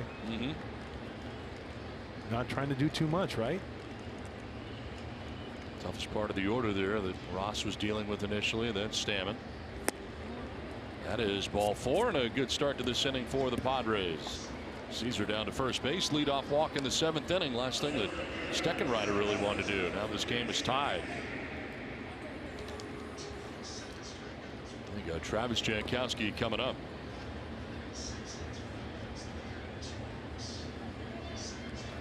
Fourth plate appearance for Jankowski. Single to right in the first, and a little number in front of the plate in the second. Was retired 2-3, and then grounded into a fielder's choice in the 4th inning.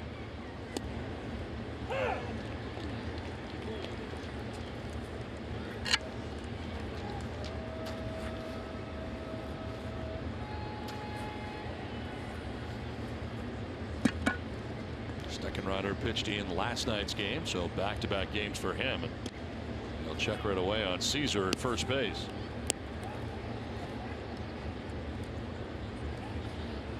Padres have banged out 10 hits in this game.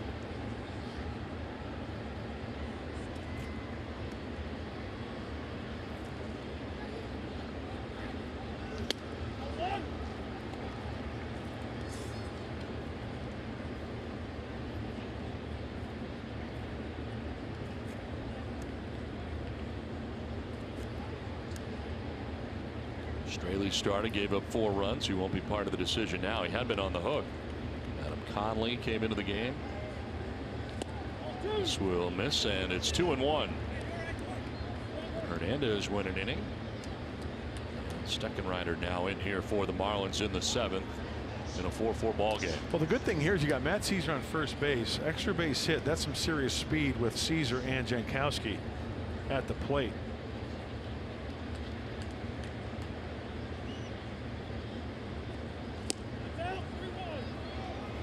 Looks like Steckenrider trying to consistently go away to Travis, and with the way the third baseman is playing Rojas, he's in at the grass. That cuts down the range. He can spray something down there. Hosmer on deck by the fish tank. There's Rojas in at third. That's a strike and a full count. Just did grab the corner at 95.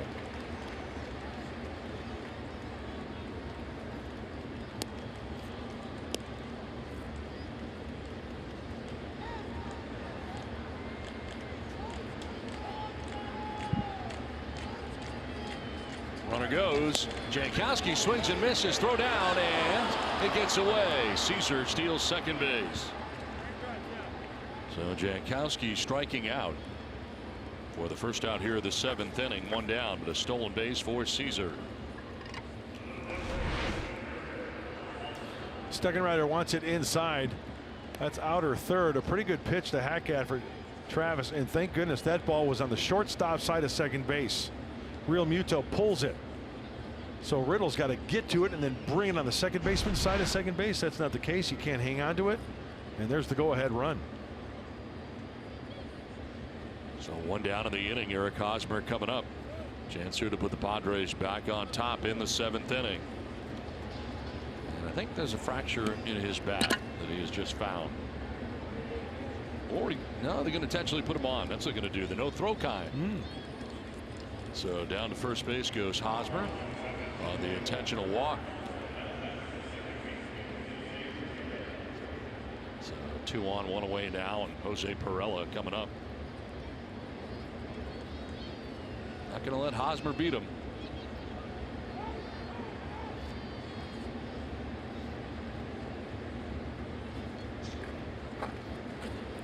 Pirela 1 for 3 in the game, a single back in the 1st inning.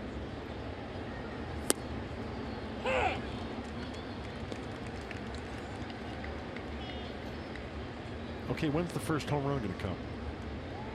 Now would be a good time. That would be a dandy time. Fine and dandy.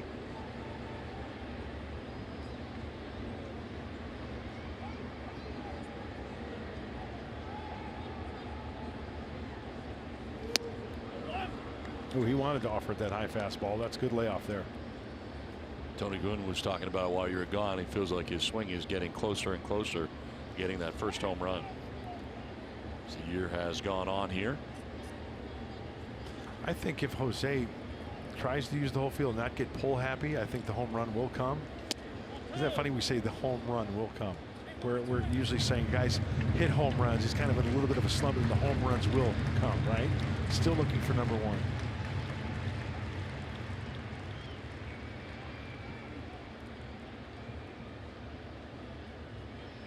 You got Caesar at second, Hosmer at first, 1 down here in the 7th inning.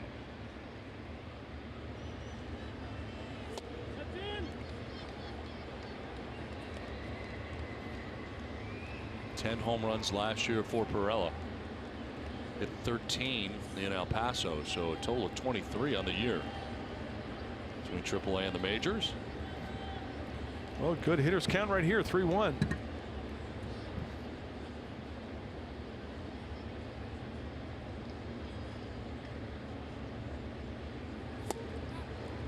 Wow, that's good movement at 95.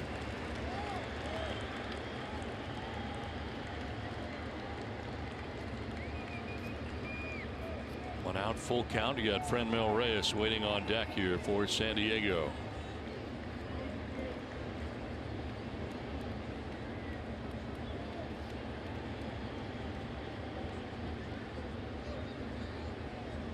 And Pirela strikes out looking.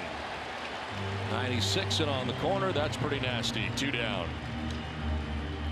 That is paint from Steckenrider. That's exactly where. That's the baseball just splitting that outside corner.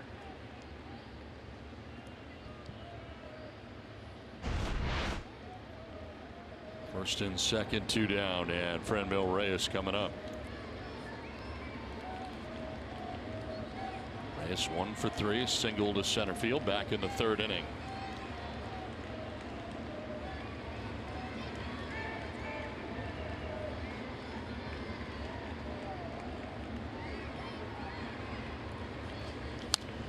Fouled off to the right, out of play.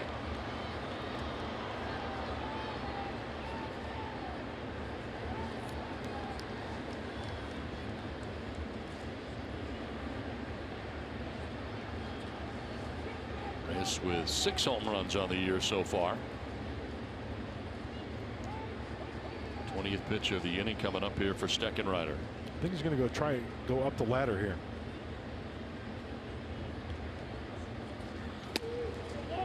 Did and missed.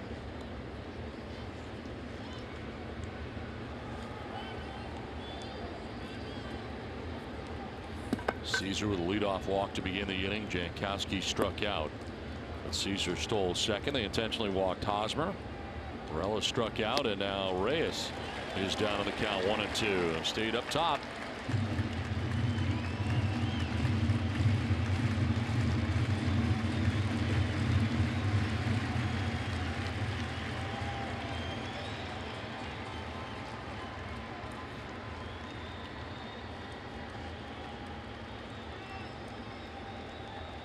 Spirals off the backside, no throw.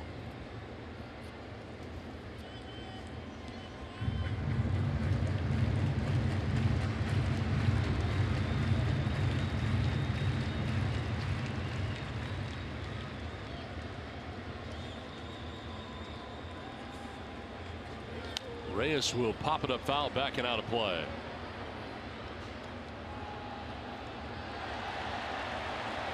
Okay, now I think it's that time for Steckenrider down and away with that four-seam fastball at about 95, 96. He's gone up, missed. He's gone up again. See if Real Muto sets up down and away. Swing and a miss, and Reyes strikes out to end the inning. Ends up striking out the side. 7th inning stretch, tied at 4.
The Hall of Fame has begun as we head towards the induction on Sunday, July 29th. They'll be sharing special moments throughout Trevor's life and career every day on both Padres Live and the pregame, as well as the postgame show.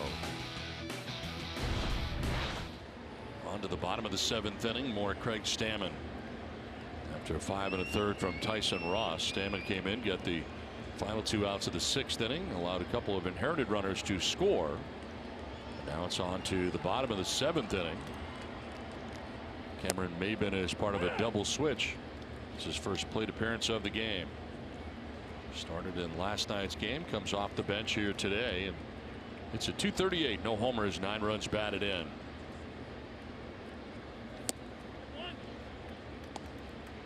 Maben, Castro, and Dietrich scheduled to bat in the inning.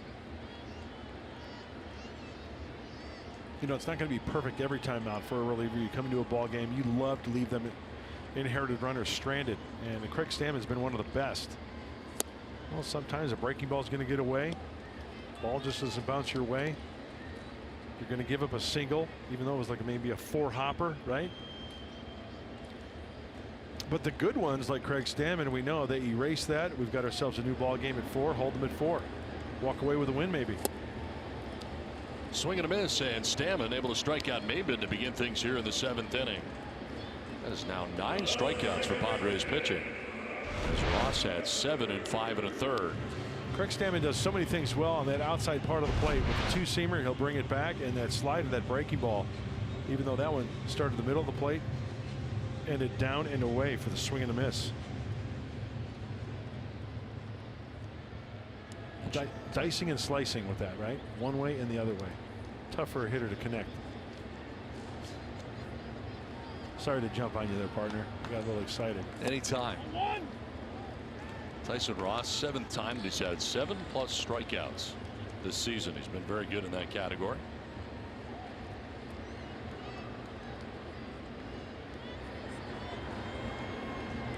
One 1-0 pitch. On the ground, left side. The high hop for Spangenberg. Good throw, and there are 2 outs here in the 7th inning as Starlin Castro retired.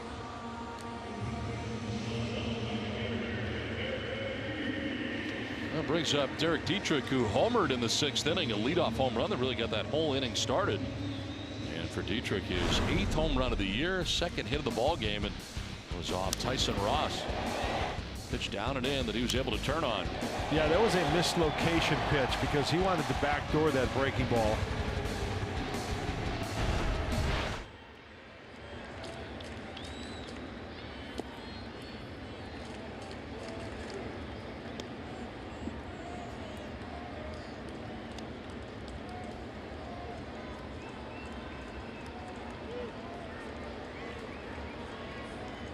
Stammen wants a new baseball, gets one from home plate umpire Jordan Baker. 20th pitch of relief coming up here as 2 outs in the 7th inning.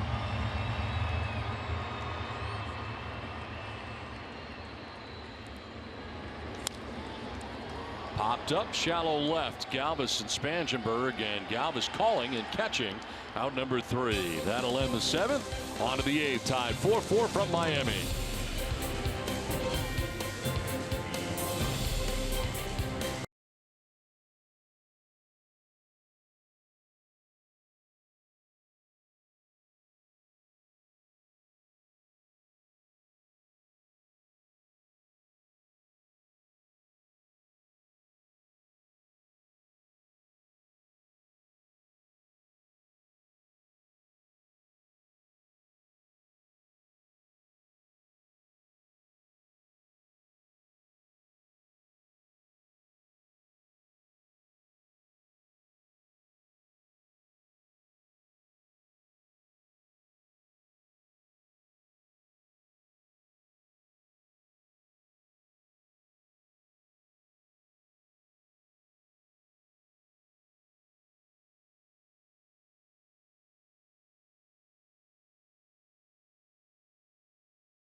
All right, very much. Thanks very much, Mike.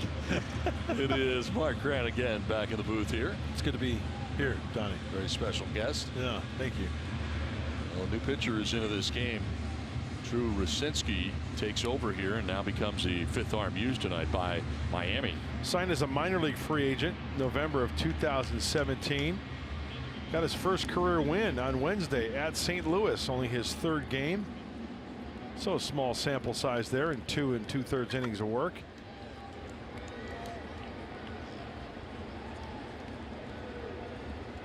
Spent last year in the Minnesota organization. 2 games with the Twins, 37 games with AAA Rochester. Corey Spangenberg leading it off. And a swing and a miss for strike 1. Spangenberg has 2 hits, both singles to center field. He's stolen a base, scored a run, and leads it off here in the visiting half of the 8th inning.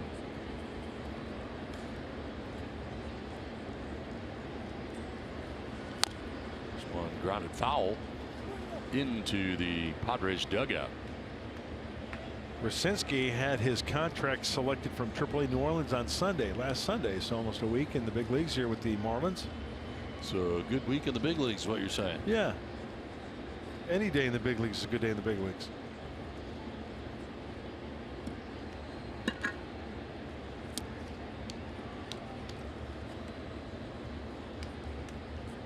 Shift here on Spangenberg on the right side of the infield due to the Marlins. Rojas, third baseman, has joined Castro and Bohr. Only Riddle on the left side.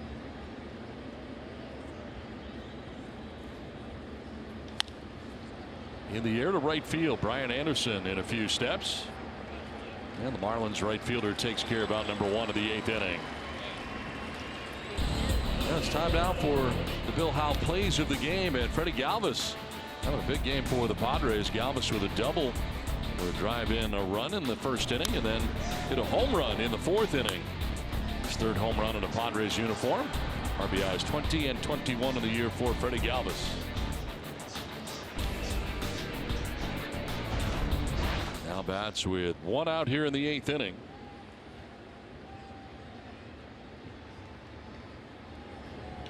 And hits a soft liner to second base. That's Starlin Castro, 2 down.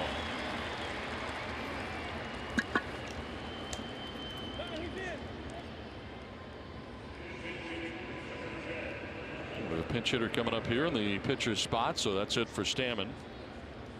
As Hunter Renfroe comes up with 2 away in the 8th inning. 247, 3 homers, 15 runs batted in for Renfroe.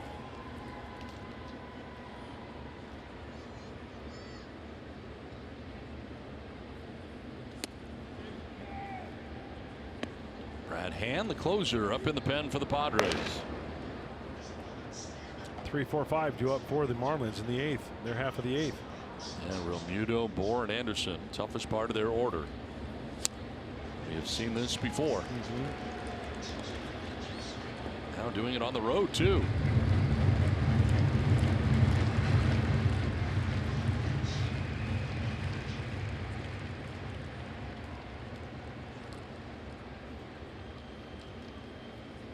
Renfroe sends this down the left field line. That ball is going to get in and head towards the corner. Dietrich over to play it. Renfroe heads for second, and a 2-out pinch hit double for Hunter Renfroe. Go ahead run in scoring position here with this double down the line and left. Oh, he stayed on that breaking ball nicely.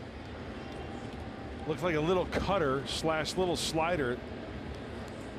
And up in the zone, it stayed up there, didn't have any tilt to it. That's a clutch 2-out hit coming off the bench. He's been clutch off the bench lately. Pinch hit grand slam at home, and now the double. Intentional walk here, the no throw kind, to Rafi Lopez. And it'll bring up Caesar.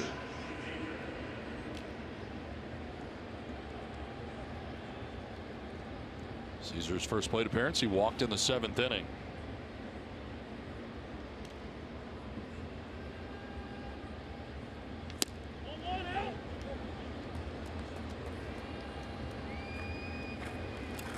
Head run in scoring position, and Hunter Renfroe. 2 on, 2 down here in the 8th inning.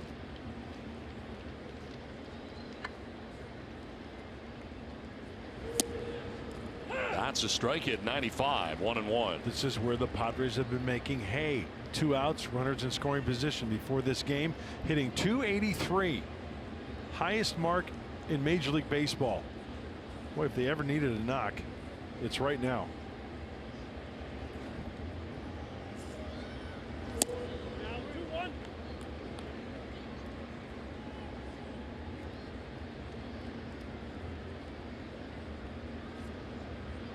Zinski got 2 quick outs, but the double by Renfroe.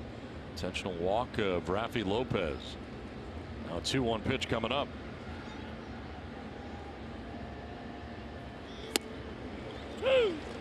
2-2. Just picked up that outside corner.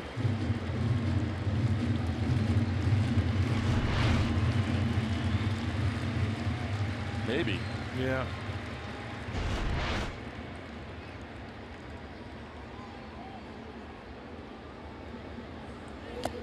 In the dirt, full count.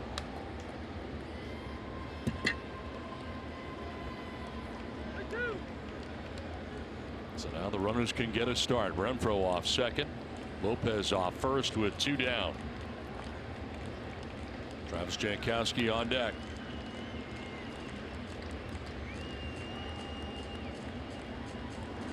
That's outside, ball 4, and the bases are loaded.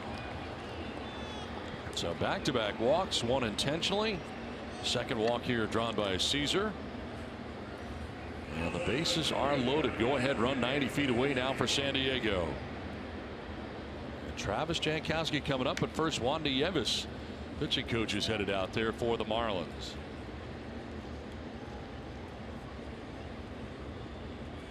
Well, Jankowski today 1 for 4 in the game. A single back in the first inning. He was grounded out twice, and last time up struck out.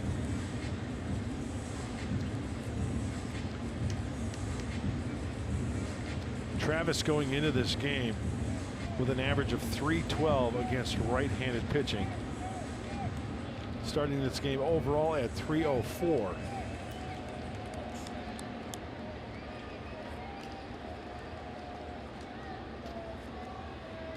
He's got to think all the pressure, right? All the pressure is on Rucinski. In there for strike 1.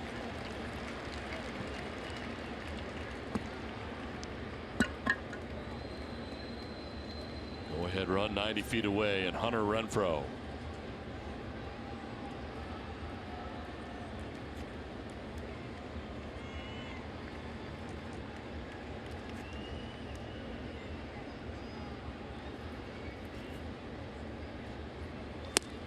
In tight, 1-1. Run around 95 the entire time he has been in here in this 8th inning.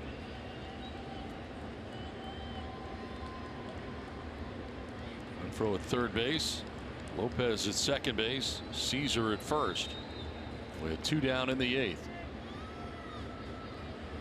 A liner that is into right field. A base hit for Jankowski. Renfroe will score, throw to the plate, and that's the only run they're going to get, but it does put the Padres on top. Getting it back in quickly is Brian Anderson, and a big hit for Travis Jankowski, who's put the Friars on top 5-4. Big clutch situation for the Padres. Travis Jankowski takes a little cut fastball in. He's trying to pound him in, doesn't want to get him extended. 1-1 pitch. Boy, he went down and got it. That ball right on the sweet spot, not even close for Starlin Castro. And once again, the clutch hitting. 2 outs, runners in scoring position. Travis Jankowski adds to that number. Now Hosmer, who they intentionally walked last time, comes to the plate here with a chance to obtain some insurance. Takes strike 1. A bluff towards third base had Lopez diving back to the bag.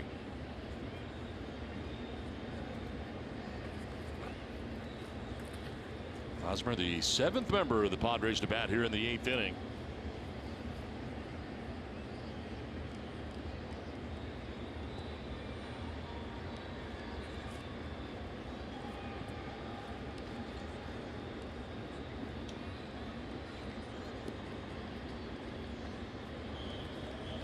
Hosmer thought about it.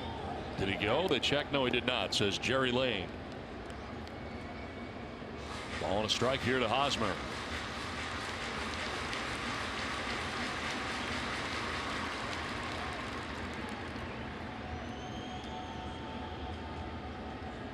Lopez at third, Caesar at second, Jankowski at first. Fouled off over by the on deck circle, and Hosmer down 1-2.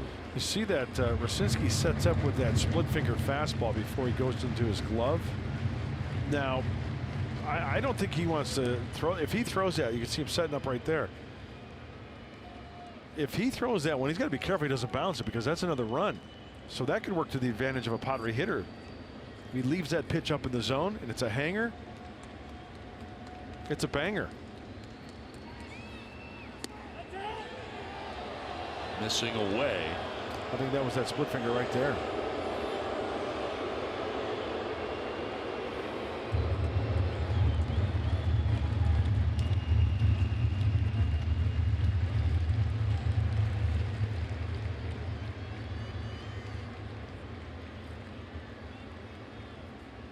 Hosmer will send this into short left field. Dietrich coming in, and Dietrich will make the catch. Into a bit of a slide, sort of awkwardly, to make that catch coming in from left field that ends the inning. But Travis Jankowski has put the Padres on top of this RBI single. San Diego takes a 5-4 lead to the bottom of the 8th.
To the bottom of the 8th inning we go, and Brad Hand into the game here with the toughest part of the Marlins order coming up here in the bottom of the 8th inning.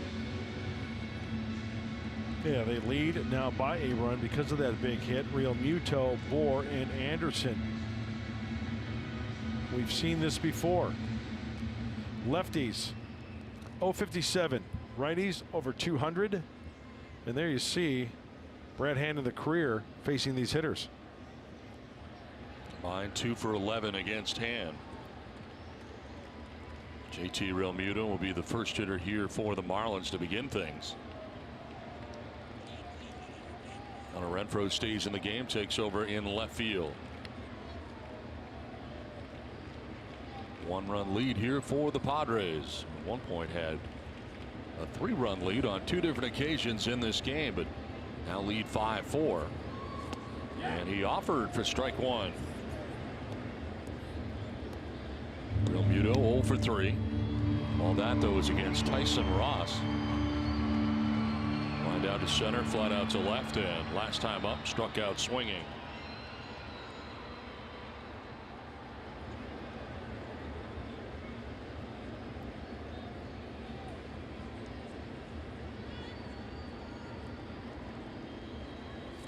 Went around again. 0-2. Realmuto didn't think so, but oh, he went big time. I don't think there's much question.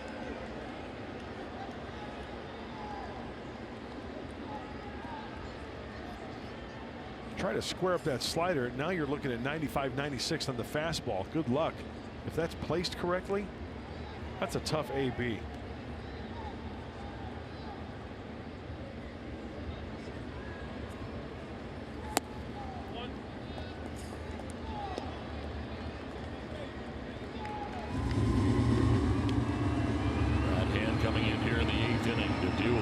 Part of the order for the Marlins.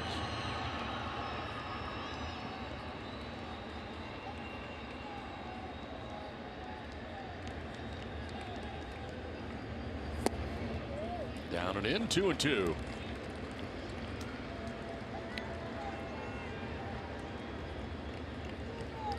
Well, since the beginning of last year, the Marlins have won 4 straight games against the Padres here at Marlins Park. Padres trying to snap that run today.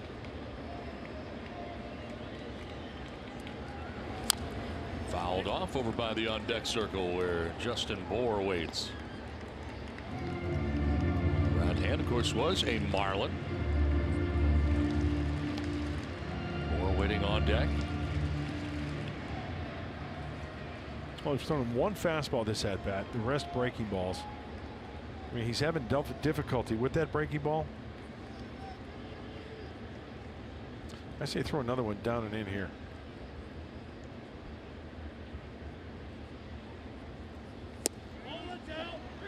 Full count now. You know what I think works to Brad's advantage as well? You know how he comes set for a long time? It's almost like, let's go already. And the hitters can get a little antsy, I think. A little anxious. We shook off the fastball to go slider.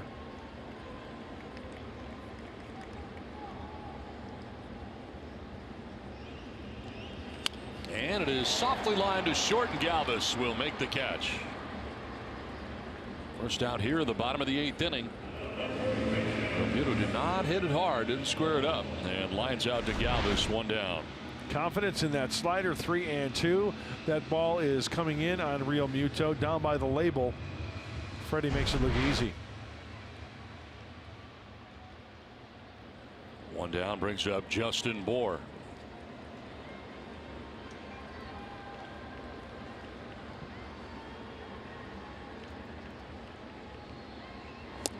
Bour jumps back out of the way, and slider is not normal today for Brad Hand so far. Doesn't have the pinpoint control that we've seen in the past.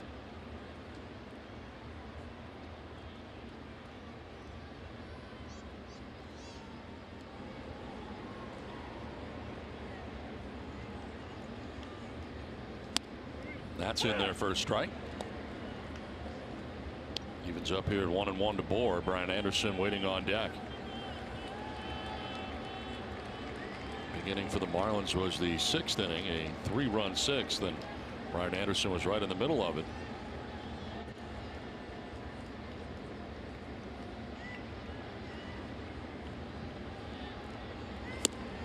One and two. There's that 95-mile-an-hour cheese for you.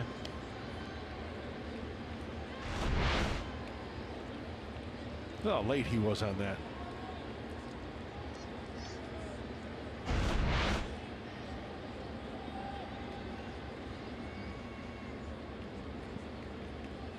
Bour with 10 home runs on the year.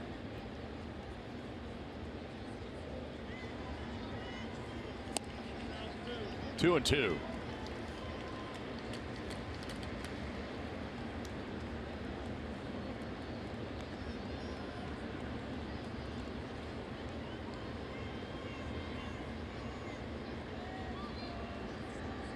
What's that fastball again?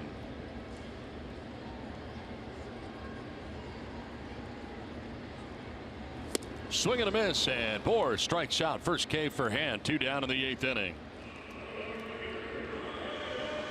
Well, the counts are going deep. Real Muto 3-2 the line drive. This one fastball, and that's got the slider in the back of your mind. Look at that swing. I mean, that's not a swing on a fastball. That's 95 down and away. He's got that breaking ball in the back of his head. So 2 down, and now 6 in a row retired by Padres pitching. And it brings up Brian Anderson. A couple of hits today, single to left, single to center.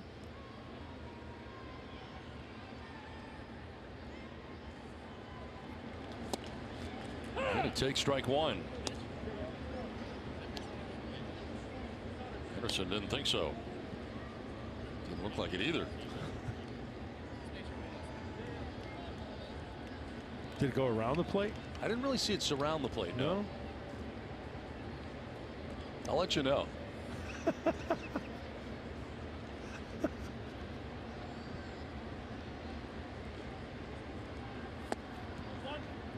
Evens up at 1-1 here to Anderson.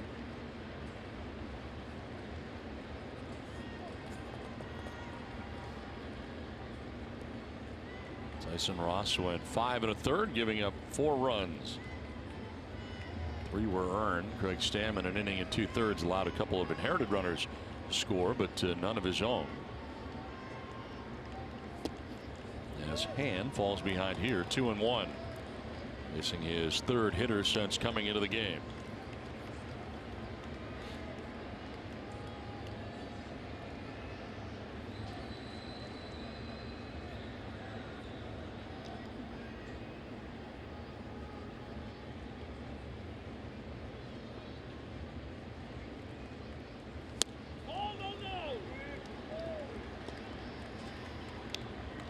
Three and 1 now to Anderson.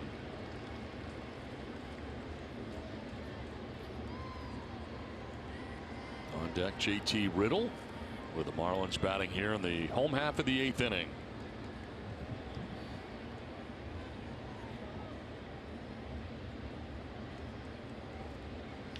On the ground towards short, Galvis comes in, a little bit of a bobble. Throw is low, but Hosmer digs it out of the dirt as always. 1, 2, 3, 8, 5-4 Padres.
We'll get you started at 9:30 a.m. with Padres Live back in San Diego. Clayton Richard will be on the hill looking for win number 5 of the year.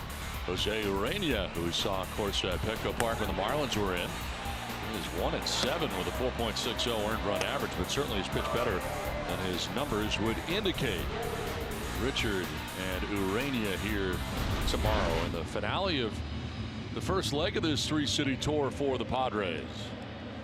Rosinski, who gave up the go-ahead run in the 8th inning, is back out to start the 9th inning, and first we'll deal with Jose Pirela.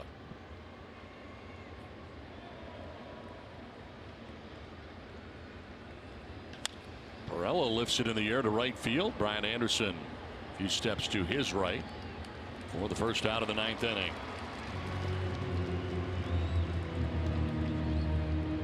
Pitch, 1 out in the 9th, and that'll bring up Franmil Reyes.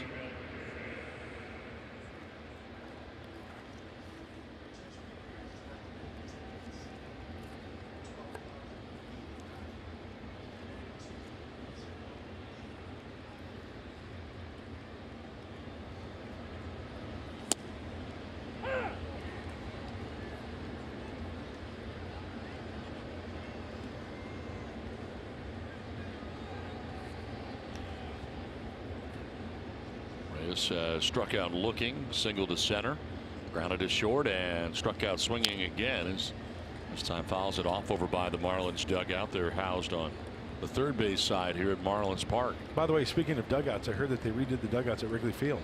Really? They pushed them down more. They made them a little bigger. Wow. Yeah. I didn't know that. Yeah. And next year is the visiting clubhouse.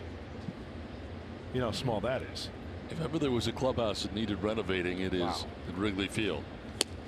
That is strike 3, and Reyes, for the 3rd time in this game, has struck out.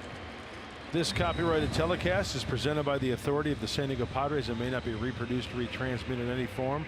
And the accounts and descriptions of this game may not be disseminated without the express written consent of the San Diego Padres. 2 down in the 9th inning, and it brings up Corey Spangenberg. At the start at third base today, 2-hit day with an RBI, both singles to center field.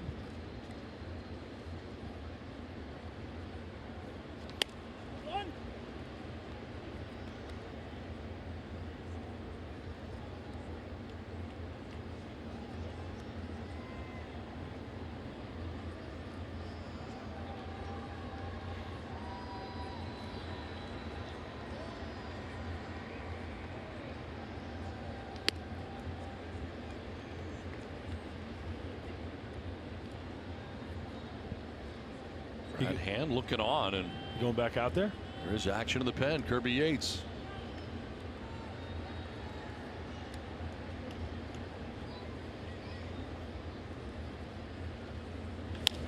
Fly ball headed out towards left center field, and Maybin calls off Dietrich to make the catch. 1, 2, 3, 9th. We go to the bottom of the 9th inning. Looks like more Brad Hand. 5-4 Padres.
Okay, well, Brad Hand was warming up, but then all of a sudden, Andy Green pops out of the dugout, and we'll make a pitching change here. So Kirby Yates had been warming up.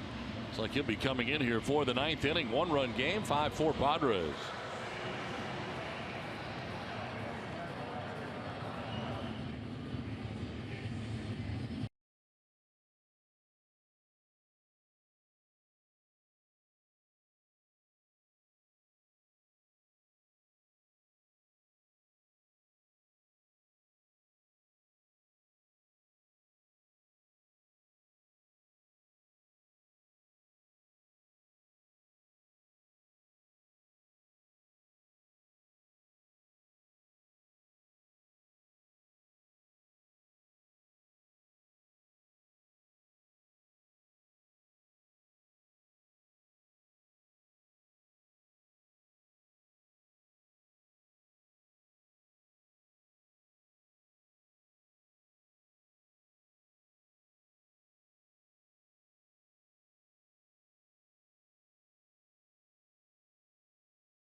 to pinch hit for JT Riddle. And that's when Andy Green went out to make the change, and he has brought Kirby Yates now into the game. Well, Kirby Yates is having one heck of a year. This is now his 25th game. Really good splits. That split finger fastball is a big reason why. So it'll be righty on righty, and you look at the average against 133 against Kirby Yates. He is around the plate as well. More strikeouts than innings pitched and only 8 free passes. So Lewis Brinson comes off the bench to pinch hit here in the bottom of the 9th inning and leads it off against Kirby Yates.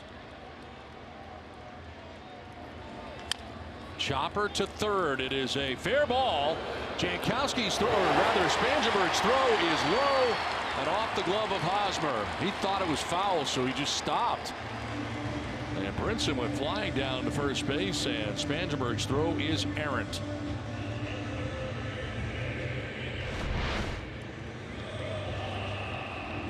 There was a little double clutch right there. I mean, very makeable play. I mean, Brinson was what, a good 2 strides, maybe a stride and a half away. Corey looks right at the umpire, home plate umpire who makes that call, Jordan Baker. In all honesty, you don't even have to look at the umpire, right? You just make the play, right? Let them dice it out after. And I think that may have, and as we look at it, that may have distracted him a little bit. Tying run at first base to begin things here in the 9th. Second error committed by the Padres in this game, and a bunt bid popped up foul up over the screen. Miguel Rojas trying to move the runner along.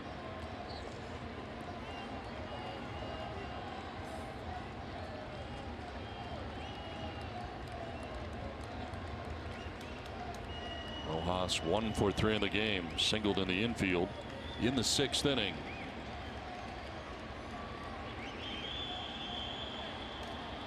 Go to first, and back to the bag is Brinson.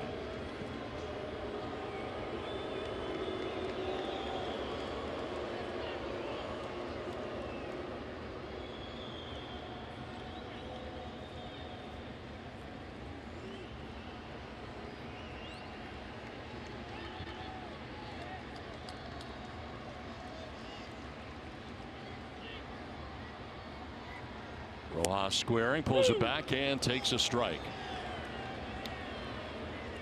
So Yates now ahead 0-2.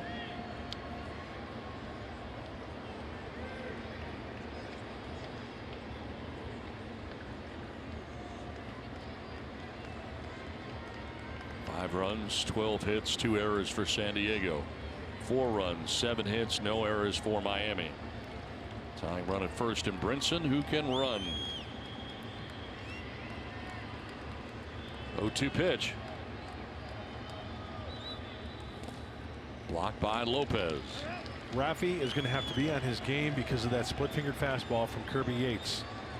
And he showed it right there. He can throw that pitch for a strike. But with 2 strikes, he wants to expand the zone even more. And that's where Rafi's got to be on his game.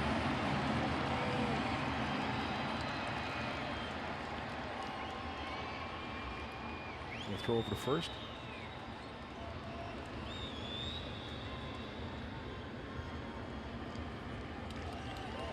And Brinson diving back to the bag safely.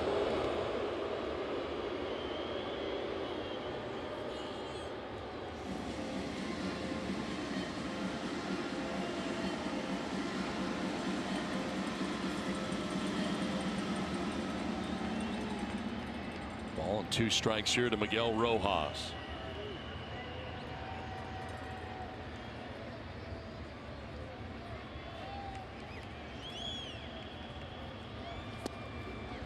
In tight, and it's 2-2.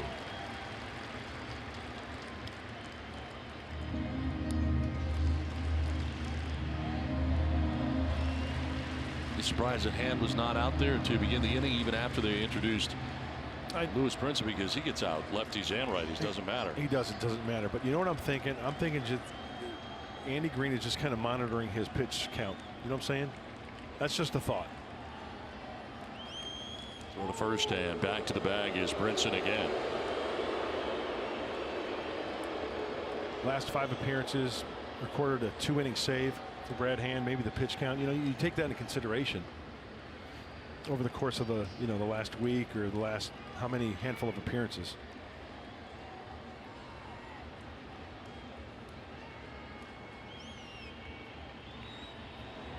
Rojas fouls it off. Pitch headed in again. We'll do it again. 2-2.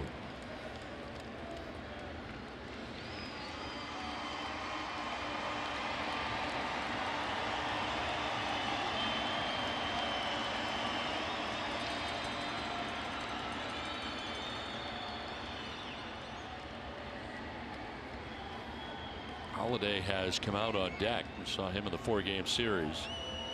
And Petco Park has not made an appearance in this series yet.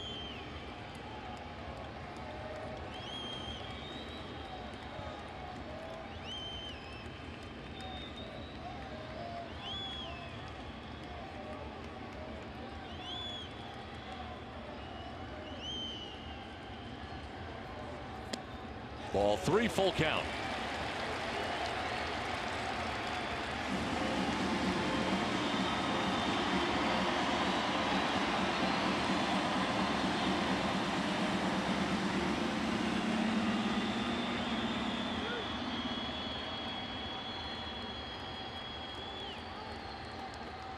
Hosmer holding on Brinson at first base, represents a tying run.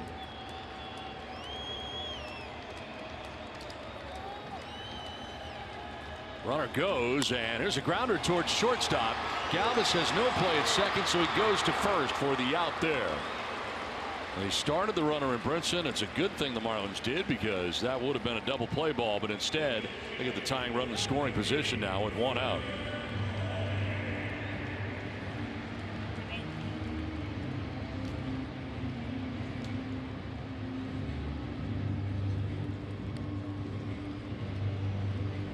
Revisit our keys to the game, brought to you by Honda.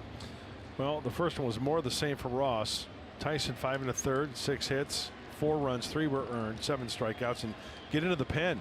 5 1/3, 3 hits, 1 earned run from the Marlins bullpen. Ryan Holiday now pinch hitting and taking ball 1.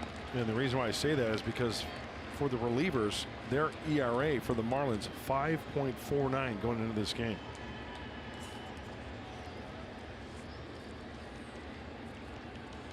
One home run, 4 RBIs, a 164 average for Holiday.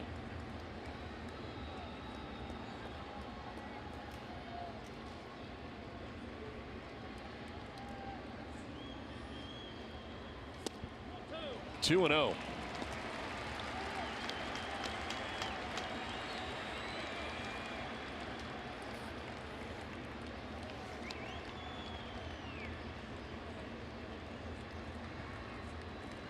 Errant throw that started this inning from Corey Spangenberg. As Brinson at second base with 1 out here in the 9th inning.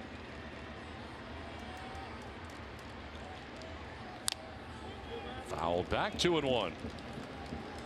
Also, no more bench players for Don Mattingly. Everybody, you can scratch them off.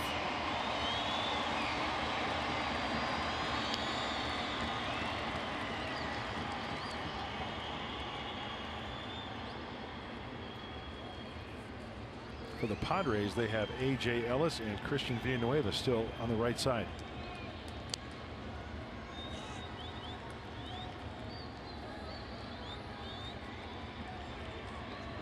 Holiday hits it in the air down the left field line, but it's headed foul. Out ahead of that. And it's 2-2.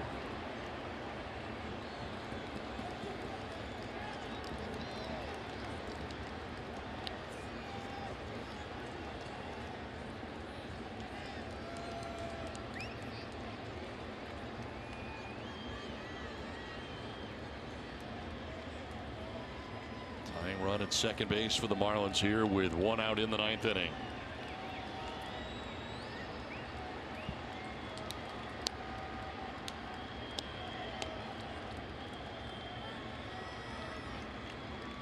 Holiday with a swing and a miss, and that is out number 2 of the 9th inning. Kirby Yates strikes out Holiday, 2 down. Split finger Uncle Splitty, trap door, any way you say it. It looks the same. The swing and the miss, way out in front of it. So 2 down, Brinson at second base, and it brings up Cameron Maben. His second plate appearance since coming in on double switch. Struck out swinging in the 7th inning. Here he is in the 9th. His career against Yates 0 for 2.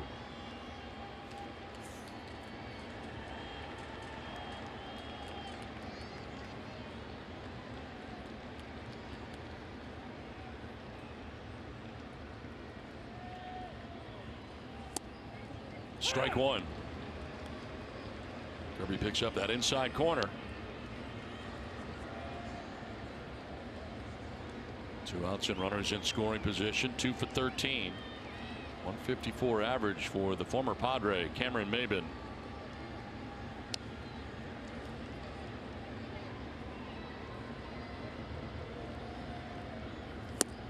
On the outside corner, and it's 0-2. Maben didn't like it. Kirby Yates jumps ahead 0-2. You know, we've seen the home plate umpire, Jordan Baker, call some pitches off the plate all afternoon. Raffy brings it up a little bit, frames it, gets the call. 2 down in the 9th inning. Brinson at second base. Padres have a 1-run lead. The 0-2 pitch from Yates is lined towards right center field. On the move is Reyes. Look out. Reyes makes the catch in front of Travis Jankowski to end the ball game. Wow. Reyes stepped in front, and that would have been quite the collision. Reyes was calling, but Jankowski just spins out of the way, and the Padres hold on and win this one. A final of 5-4 as they take game 2 of the series against the Marlins. Time now for Padres Live. What's in store, Mike Pomeranz?